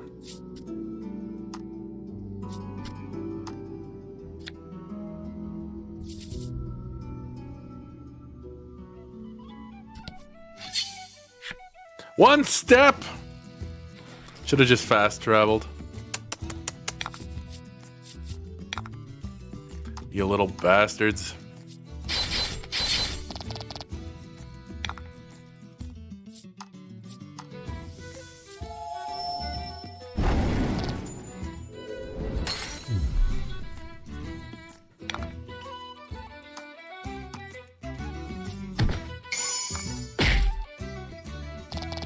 That's right. Channel your rage, Mar. Congrats. Congrats. Alright. Fulfilled the necessary requirements and unlocked Furball's enemy story. Alright. I'll bite. What is it? What is it, Furball? As these little fluffs mature, their fur grows until it covers their faces. As this is quite the existential threat, they entice other monsters to trim their fur so they can see. These creatures shed rapidly as they age. Upon losing the last of their fur, they cry out the remainder of their bodily fluids, leaving behind a nearly mummified husk. What?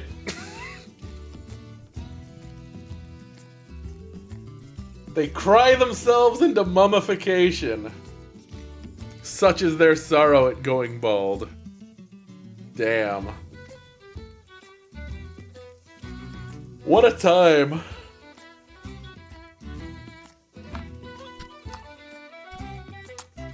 Did I get anything on that boss we fought? With staggering magical prowess, theirs at last, the lost souls regained a modicum of humanity. They gazed upon their skeletal forms in despair and vowed to become human once more. Yep, they actually mauled.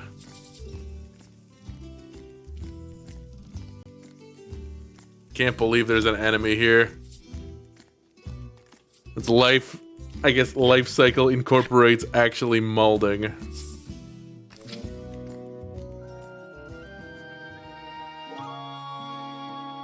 I can't believe it.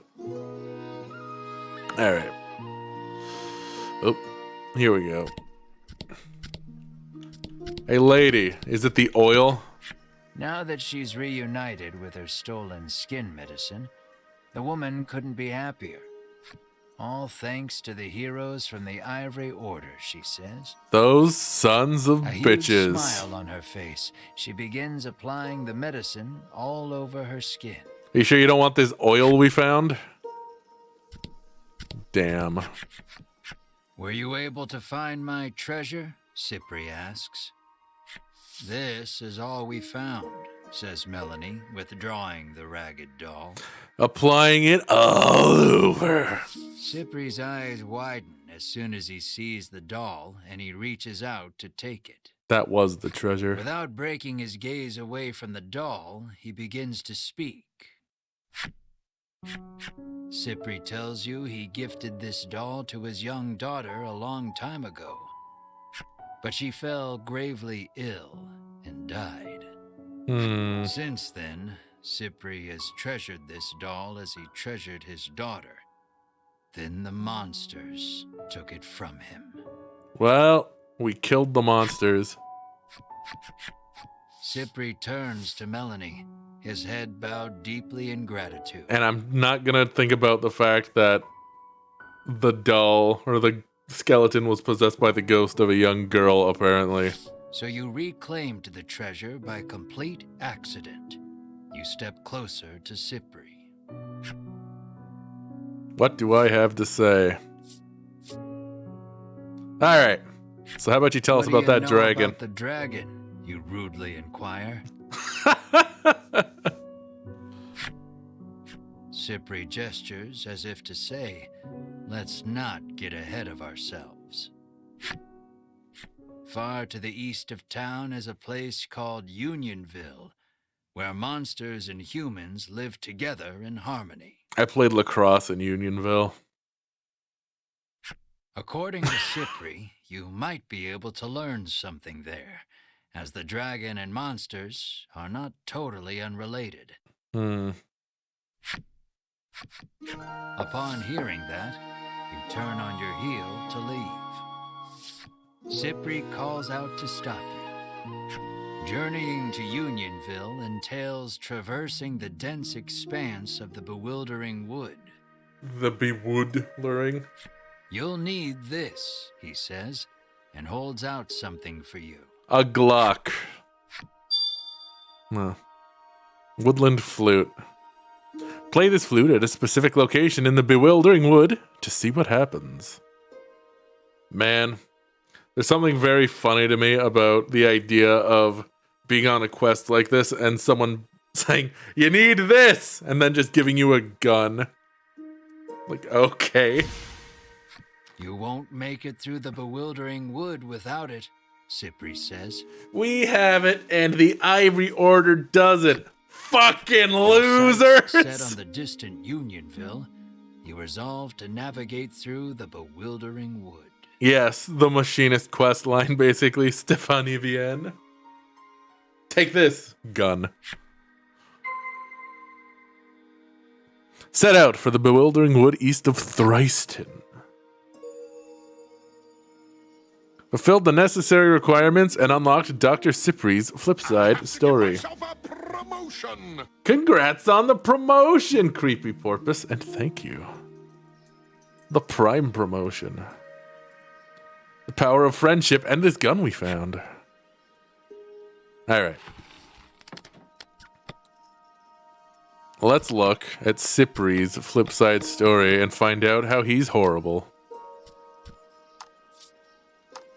Nope, nothing on these. Alright. What does it say about them? Winifred was born into the Ivory Order and raised as a dignified lady. Her fellow Order members find her mage training a boon in their travels. Berwyn. The Ivory Order values warriors as level-headed and trustworthy as Berwyn. Warriors who approach wood chopping and bodyguard detail with equal amounts of intensity and fortitude. Yes, a boob, yep. Very dignified.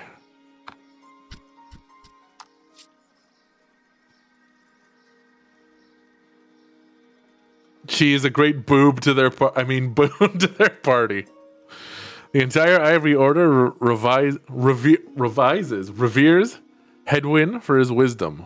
When a young woman was placed in his care, his obsessive focus on etiquette revealed another side, exacting disciplinarian.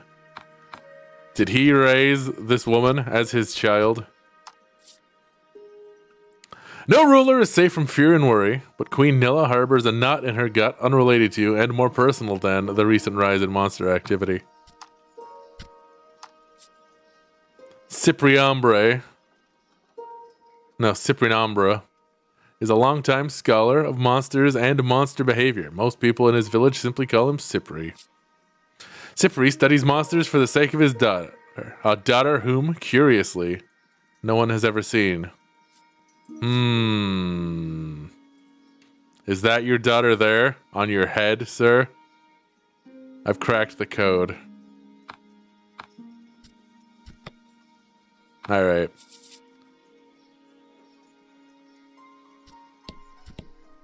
What's this? Apparently, the woman is being harangued by some man who keeps asking her. Damn. Hey, woman. I don't know how many times I have to tell him he's just not my Oh no, type, is this the guy besides. Stinky liked?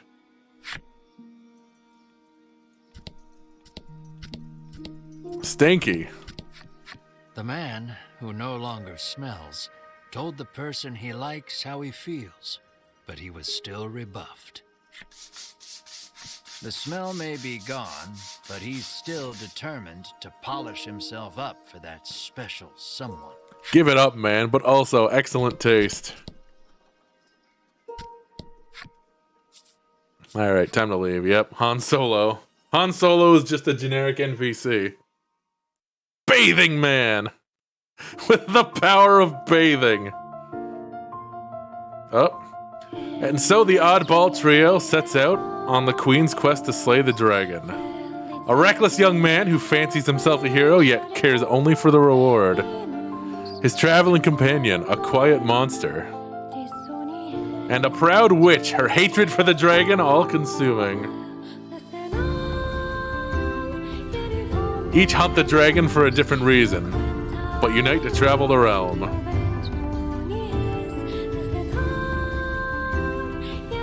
Hampered every step of the way by those horrid Ivory Order disciples. Their search for information about the dragon brings them to a sea of trees known as the Bewildering Wood. There, would-be heroes meet a strange girl. Bewildering Wood. Bewildering. I'm ready to be bewildered. Another party member, though. Certain game elements. Okay. Okay. I did not buy the fancy DLC.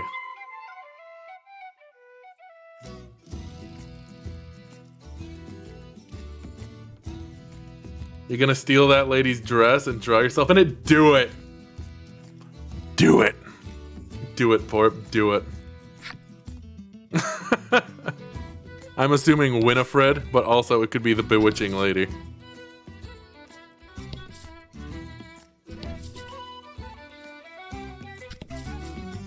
It's a Yoko Taro game, so I mean, pretty ladies.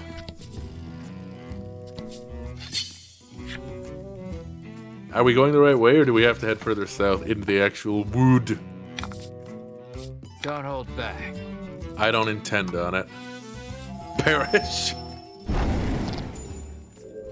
These guys are weak to fire, and burning them would smell awful. When's the FF14 Voice of Cards crossover? I mean, I'd take it. The characters in this look pretty cool. An event! You come across two men sitting on a rock. They take no notice of you or the party, but you can hear their fervent discussion. You listen in and deduce that they are a pair of thieves. You lean in, trying to hear what else the thieves are talking about. You catch pieces of the conversation here and there. I hid the goods. Head south just before the bridge. No, whatever ye do, don't go into the Bewildering Wood. South, just before the bridge. You'd have to be entirely encouraged to keep it true to form. I mean, why not? Sounds like they've just told you where to find their stolen loot. Ho You ho. hastily grab a scrap of paper, South, write down what you've heard, just before the quietly bridge. sneak away. Right.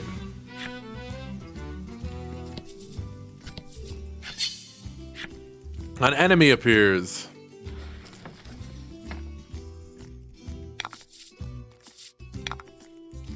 Many enemies.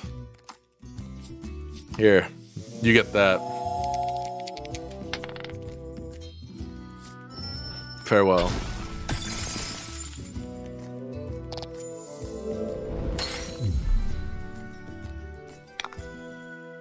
I'm gonna build up 2 and then let Mar spin.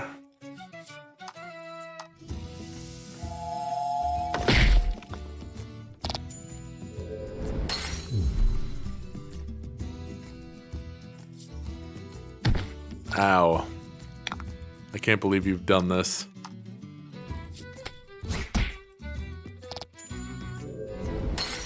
Easy.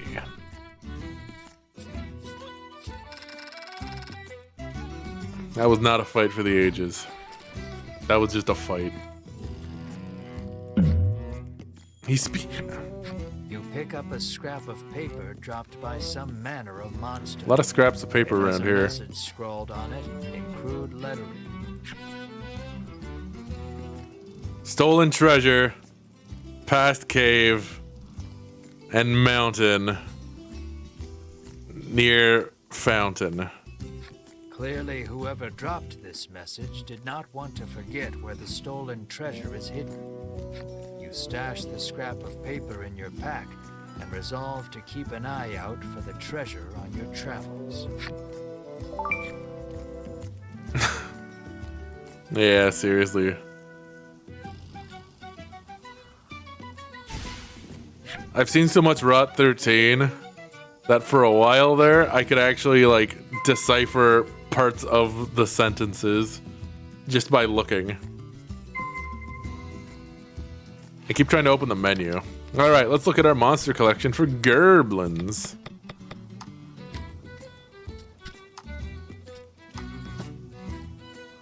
Goblins who gain the wisdom of age find ways to slip into the fabric of human life. So yes, that old man gambling with children in the square might well be a goblin in disguise. Huh. Weird. So what you're saying is, kill them all.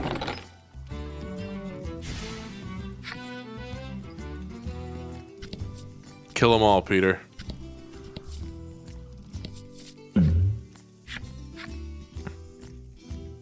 Oh boy, another telescope adventure. What do we got? Gee, I wonder.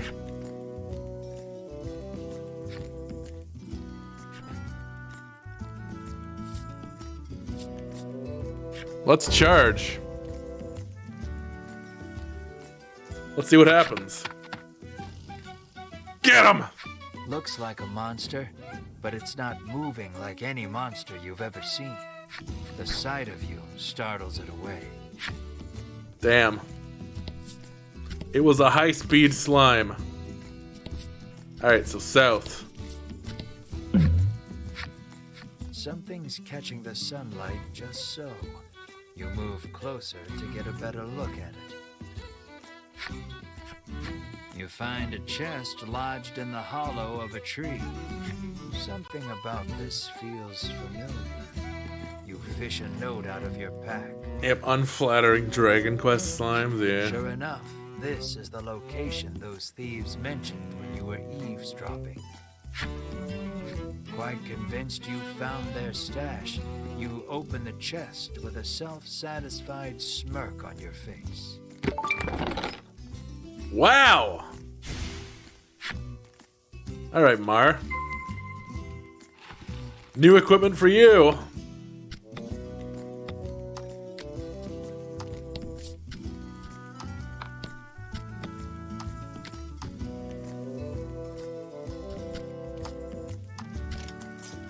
Alright. Cool.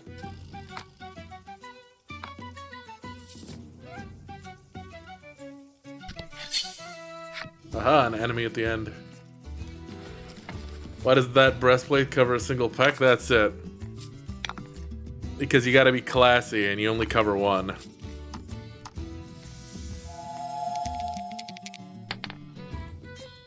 Covering both is extremely stuffy. And only covering none of them? That's just too much. Take double the damage. Smash him. Man. Final Fantasy IX. Freeze and overheat, I think it was. The worst status effects. 9 had some really nasty status effects.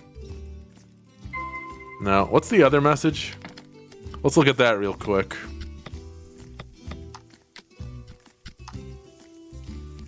Stolen treasure. Cave-in Mountain. Cave-in Mountain past near fountain.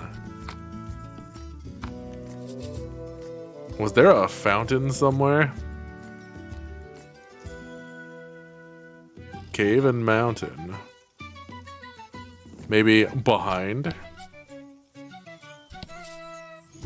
No.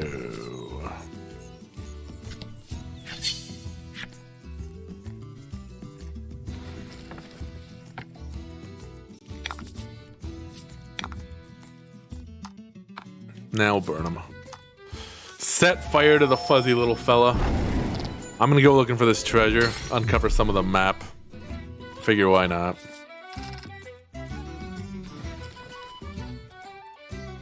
Or should we just press on?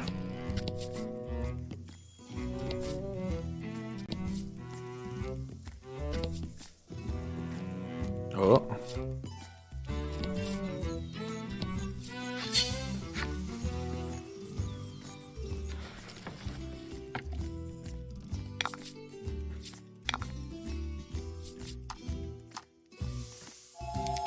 Could be getting something here.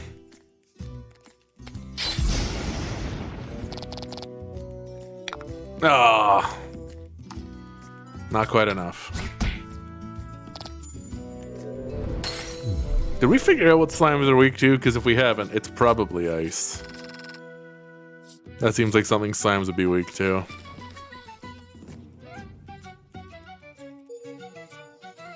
Speaking of,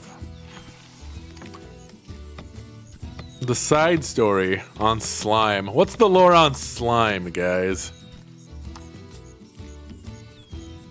Though the vast majority are killed when they're young, those few that do survive into all adulthood reportedly grow large enough to swallow villages whole. As basic it is, still loving the cards and dice aesthetic. I am also enjoying this. I like the game's style. I can also always appreciate a main hero who's kind of a piece of shit, which you can always rely on. You spy a rather large number of monster prints Ho-ho. on the ground.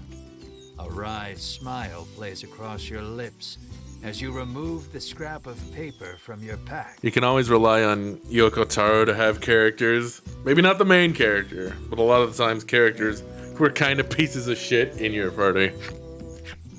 You pull from your pack the scrap of paper you picked up just north of Castle Advent.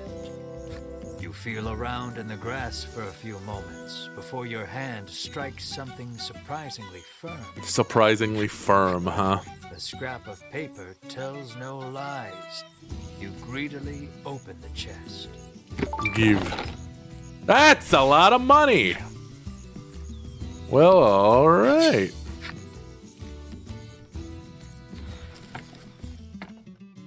I should speak like Joey Wheeler. Don't hold back. Alright, we're gonna see if this thing is actually weak to ice.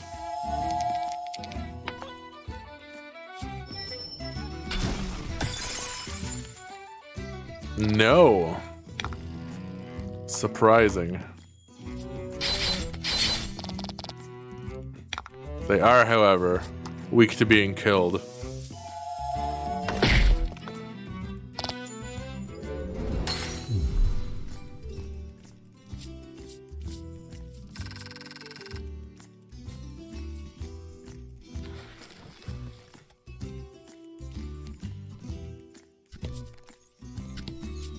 I don't think there's a bestiary that lists weaknesses. Maybe?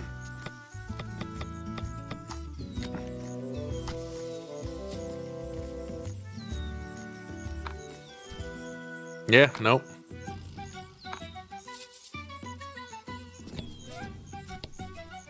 Alright. We're going. We're going to the bewildering woods.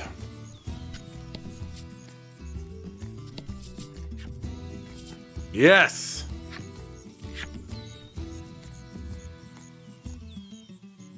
A thick fog impedes your vision. You surmise this is in no small part why they call it the Bewildering Wood. My ability to manipulate the Canada? The entire country! Camera has been restricted. Should I use the flute now? And maybe it would let me manipulate the Canada. A specific location.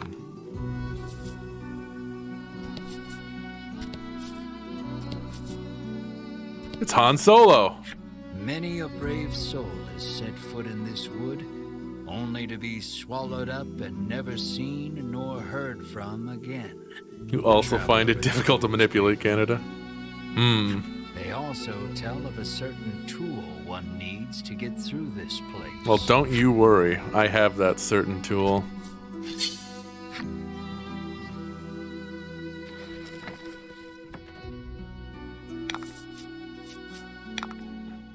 Oh my.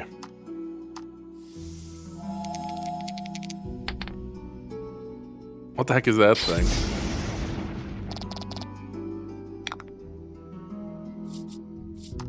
Something that looks weak to fire.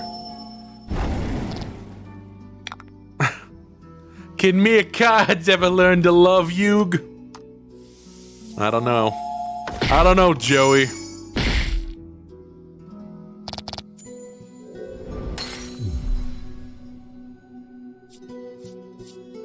I remember reading a thing that I thought was funny about how Seto Kaiba is one of the most accurately written billionaires in fiction because rather than trying to make the world better, he wastes his fortune on weird vanity projects, like launching one of his favorite cards into space.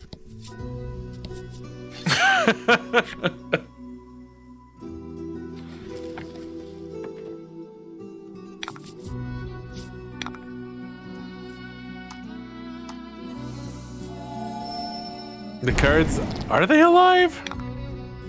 I don't know.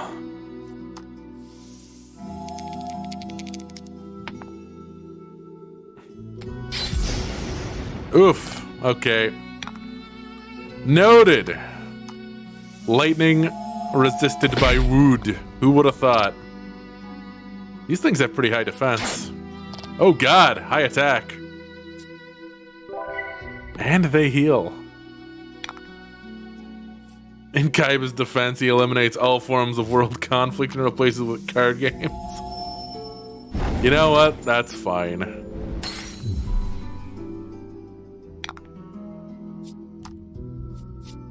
Card games to decide the fate of the world.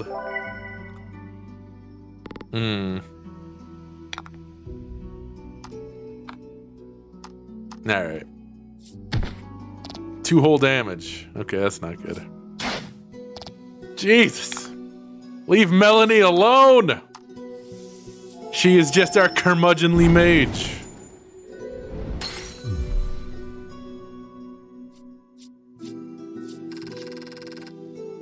Heavens.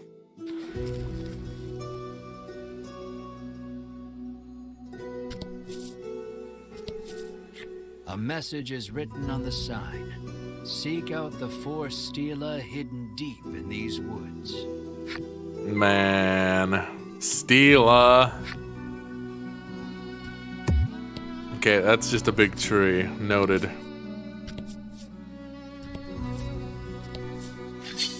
Man, I hate looking for Stela.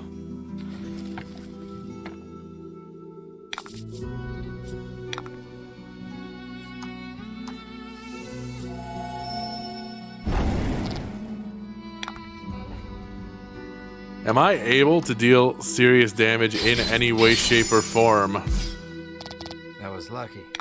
Nah, was it?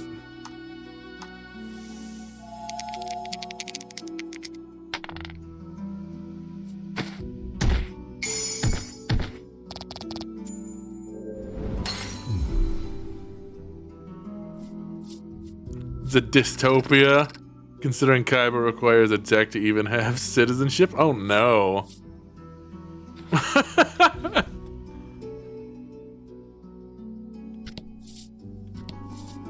So he still got that insane billionaire energy. Stela. You have found the Northern Stela. It doesn't look particularly special. You resolve to touch it anyhow. I ditched the Stela. Okay. Trees bearing very solid-looking nuts whip to and fro in the force of the gale. This doesn't bode well for you. Am I gonna get slapped by nuts? I am not gonna get slapped by nuts. Nuts fly off from the trees, but you and your friends hightailed it out of there before any of them could hit you. The nuts! They just came flying!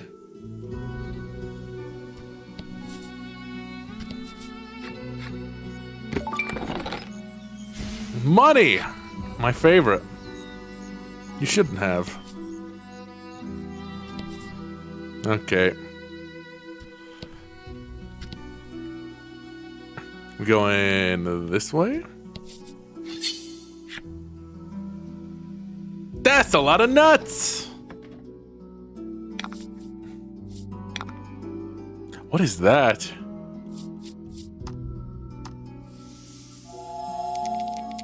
I don't know what it is, but I'm gonna freeze it solid.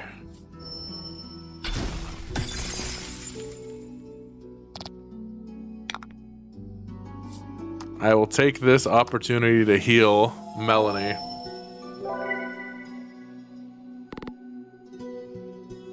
Let someone who could potentially hit harder do their thing. Yeah?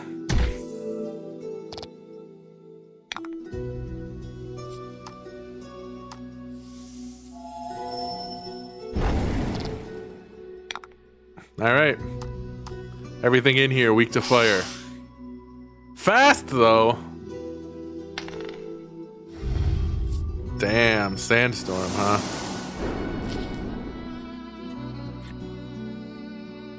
That's rude.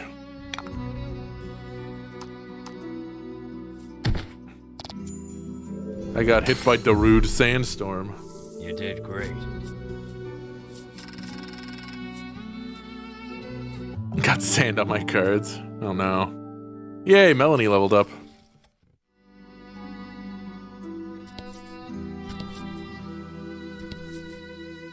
I'm gonna go this way first. Who's this? The next Stela is... You hear someone murmuring? It sounds like a man, but you can't really be sure in these woods. You know, he's making the most of that boob window. You gotta respect that. And unlocked the Woodlander Man's flip side story.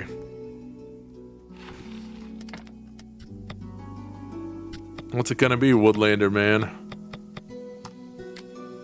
You can tell he's important because I immediately unlocked his side story. 14 can only dream of letting the men have boob windows. The tanking icon gear, Ifrit, has a pretty decent boob window. It gives you fell cleavage if you're a warrior. That was always what we called it. He's lived in these vast, dense woods for years now. Fruit from the trees feeds him. The river quenches his thirst. He gives all his thanks to the Great Earth Mother. He's wandered these deceitful, bewildering woods for ages. He knows he will not find home, no matter how many times he begs or tears he sheds. He is doomed to wander for another day. Well, Can we not take this man by the hand and lead him out of the woods? But what if more boob window? I mean, why not? About the enemy. Alright. It doesn't do huge damage considering they're resistant, but it does more than... Man, does it even do more than just attacking normally? Oof. No! Get him, Mar! Spin!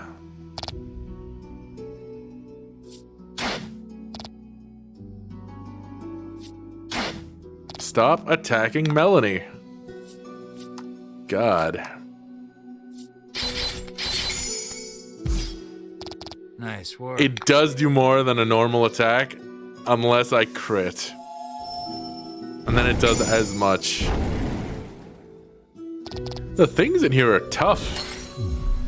Nice work. I should have gotten more equipment for Melanie. Maybe something for fire damage. I think there was a ring that did that.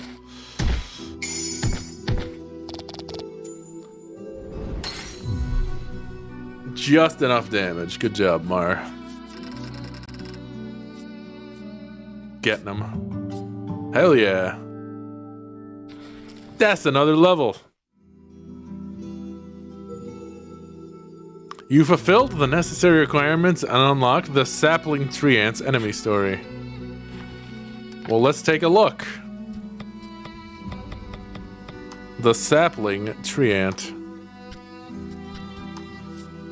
Creatures of all sorts flock to these gentle giants of the forest, no doubt thanks to the pleasing warmth emanating from the energy stored within their hollows. And yet we're killing them. Tree ants draw a steady stream of energy from the earth. So steady, in fact, forests of these animated trees have been said to bleed the land dry, leaving naught but a barren waste. Well then. Probably for the best that we're killing them. Goddamn primals. Icons bleeding the land dry.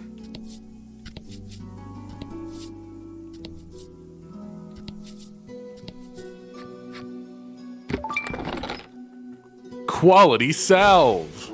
Don't mind if I do.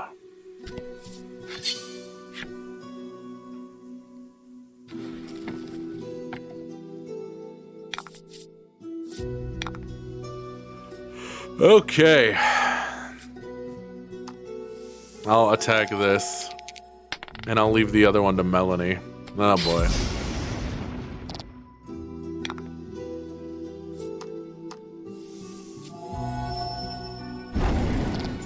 Yep, get rid of that one. Be gone!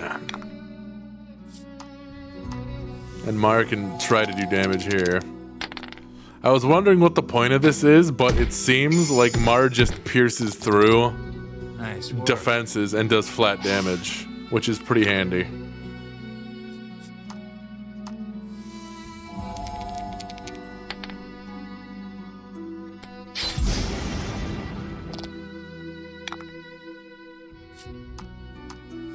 Is that what early conflicts in the church were about? Icons?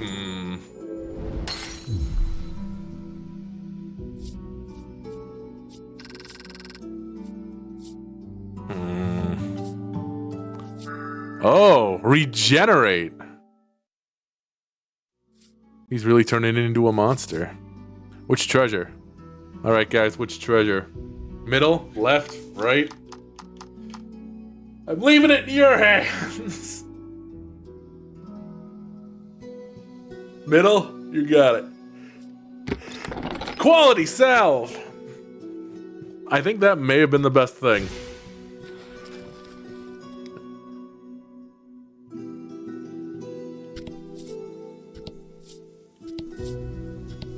Something about how icons weren't legit depictions of God, had to be a statue, huh? I wonder if that has to do with idolatry. You smack it and hear a sound off to the west. You'd best head that way next. Smack that Stela. Just a firm, open hand. Alright.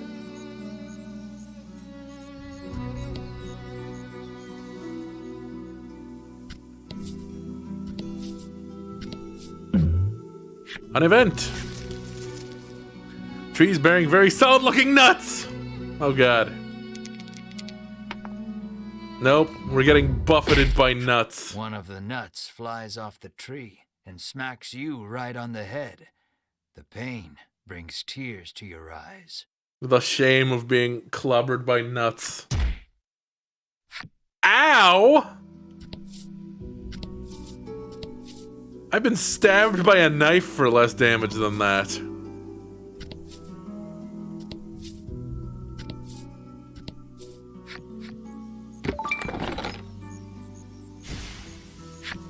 I took emotional damage as well, that's true. Get hit in the face with nuts, running into an old lady's Not knife. the enemy. I just want to go home. It's like how Goku can still be killed by a gun if he doesn't prep for it. If he doesn't focus his ki. Hell yeah, freeze.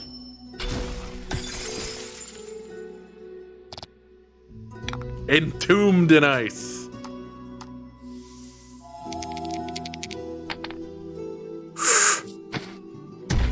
Damn, that's a lot of damage. You're doing it, Mar.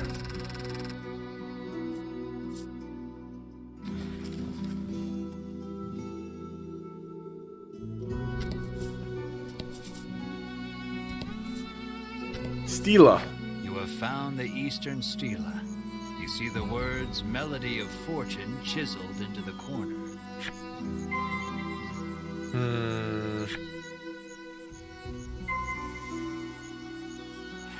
Find the last Stela. I don't have to play the Melody of Fortune here, do I? Probably not. It'll probably prompt me. Yep.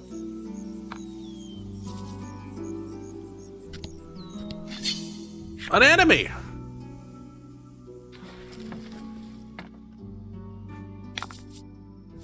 Let's do this.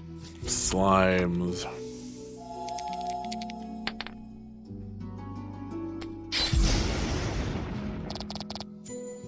Exactly enough damage.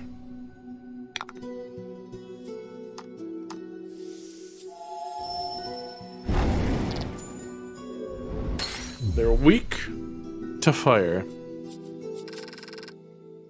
How did I forget that? Probably because they're not particularly strong, so their weakness doesn't really factor into strategy against them. Okay, where's the last Stela? I wonder. Hey, was that guy always there?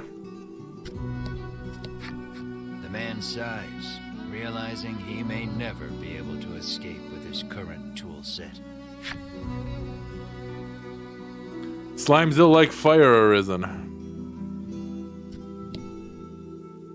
Do we want to go back this way? I think we do.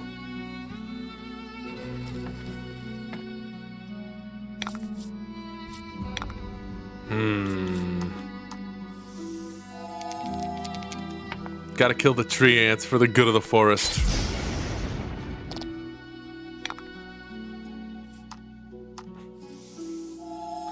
Tree ants are a cancer, and I'm the barber's blade.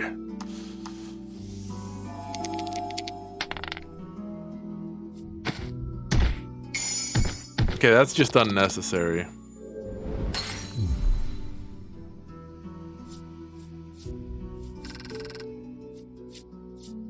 Treasure! Alright, guys. What's it gonna be this time? Middle? Left? Right?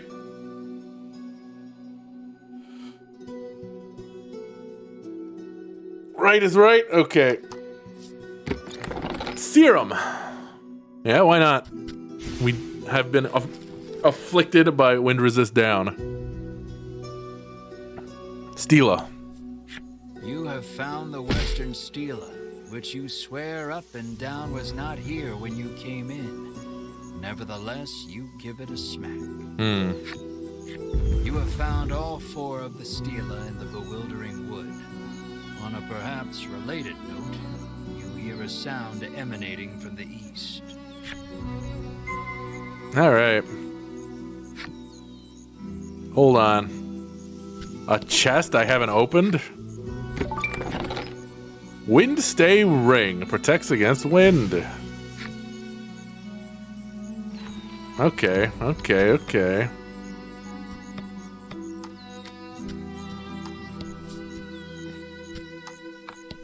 Let's equip that to our good friend Melanie. Her speed go up, which is also kind of important, I feel like.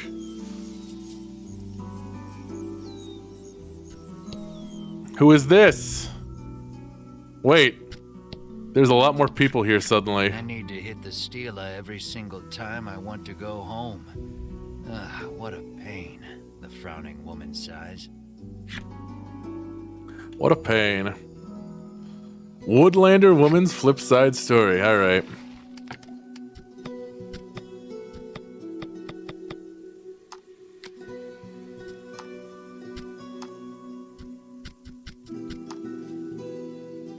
I know he takes no notice of me. I've made my peace with that. I'll be happy so long as I can watch him from the shadows.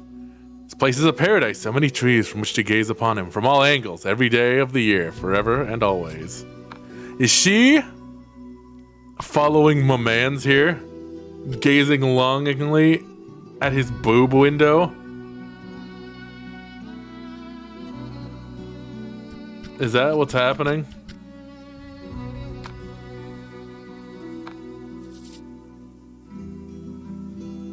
Hey, dude.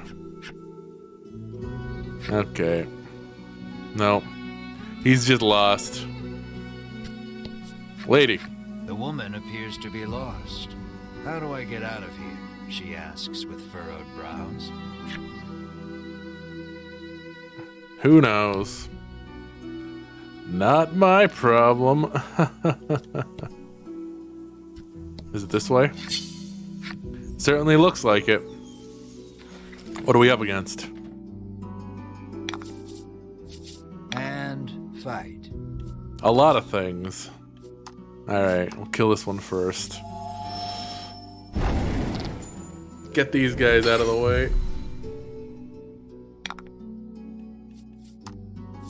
way. Do some damage to this. Let Melanie handle the rest. Oh boy.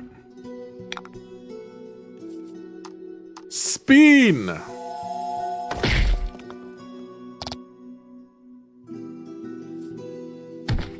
Ow. Leave her alone! Okay, good. For a second, I thought they were going for Melanie again.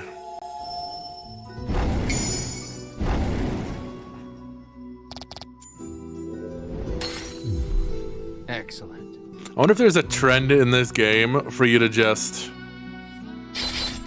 You're more likely to crit if it's going to finish the enemy, because that seems to happen quite often. Or maybe crits are just fairly common.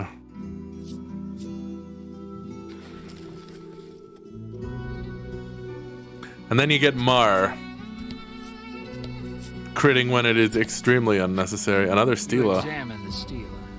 The message carved into the Stela reads, "Play in tune with the forest. You hold the woodland flute you received from the good doctor in Thriston." Play the woodland flute. Yes. Doot doot doot doodly doot doot doot doo. You blow a handful of pleasant enough notes into the woodland flute. I really enjoyed that low energy doot doot doot doodly doot doot doo. You soon become aware of accompanying percussion, which reveals itself to be a series of impeccably timed footfalls racing toward you. Oh no. A young woman appears before you. "That was absolutely dreadful," she whinges, her jaunty gait betraying her enjoyment.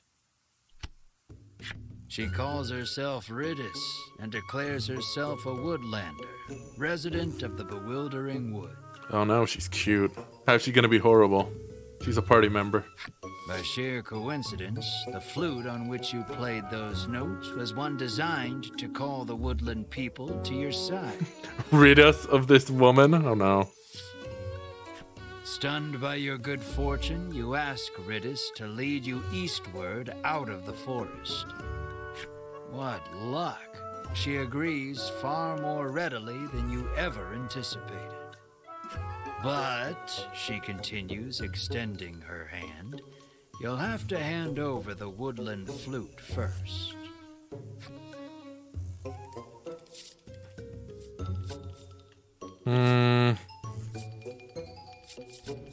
Should we trust her? Alright. I'll be a sucker. Can I take a peek? Is there a button? You hand Nope. over the flute, firmly restating that she may have it on the condition she leads you out of the bewildering wood. I could not seem to peek. Ridis plucks the woodland flute out of your hands with glee and begins playing it as she skips away.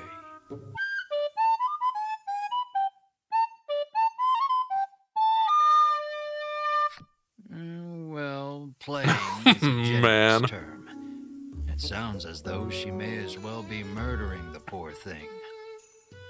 Ridis makes it clear that the fastest way out of the woods is through woodland, where she lives. It's that-a-way, Ridis says gleefully, pointing past the stela before you. Well, alright.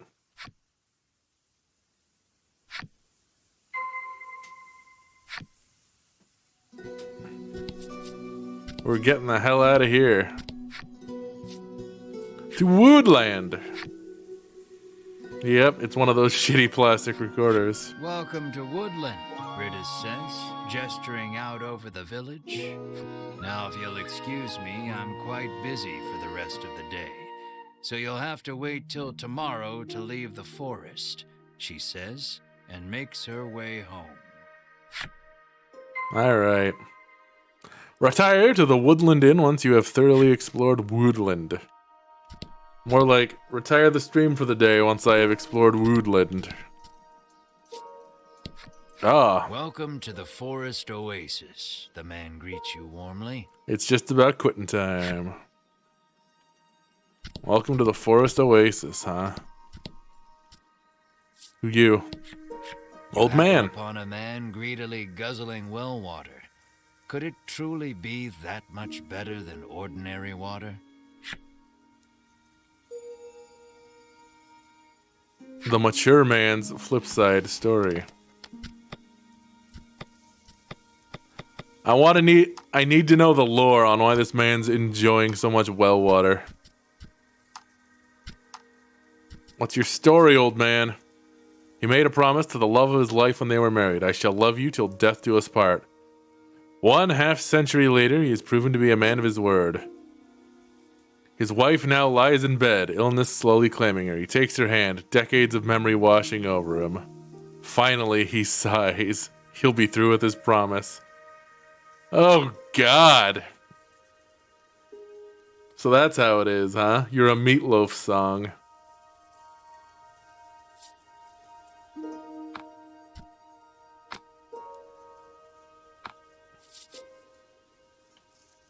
Give me that well water. No? Okay.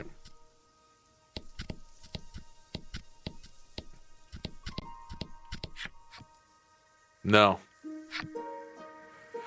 I care not for the old man. Who you? Apparently she's heard rumors of the dragon destroying another town somewhere. Our village would burn down so easily, she mutters, perhaps a bit more afraid of the symptom than the cause. I mean, it's all wood. You got all them thatch roof cottages. You learn that Ridis's family is mired in debt and living hand to mouth.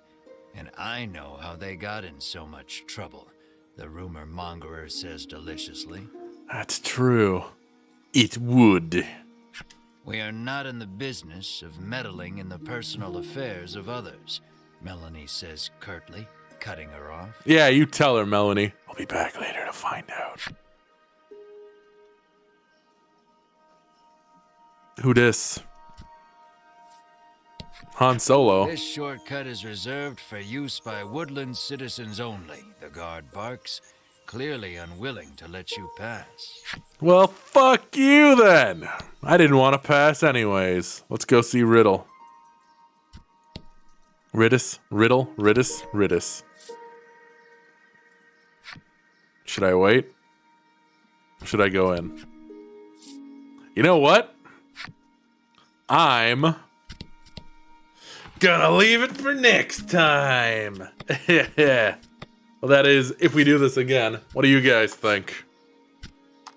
Worth playing again? Maybe do this again next week sometime. Keep it going. But that's all for today. Yep, chill enough to be worth playing. I don't know if I'm gonna be playing it tomorrow. Might be back into 14 to clean up some of the stuff we missed. We haven't done Eden, right? Oh, but that's a lot of reading. I'll do it. I'll do something in 14 tomorrow. Gotta stay on brand. Yeah, we'll do Eden. We have to make sure Reen and her girlfriend have a good time saving the first from the Flood of Light. They need to be chaperoned. Well, thanks for coming out, guys. I appreciate it. I'll be back tomorrow, 4 p.m. Eastern, the usual, with FF14. So please join me then, or don't. I'm not the boss of you. Until next time, take care, everyone, and I will see you tomorrow. So long.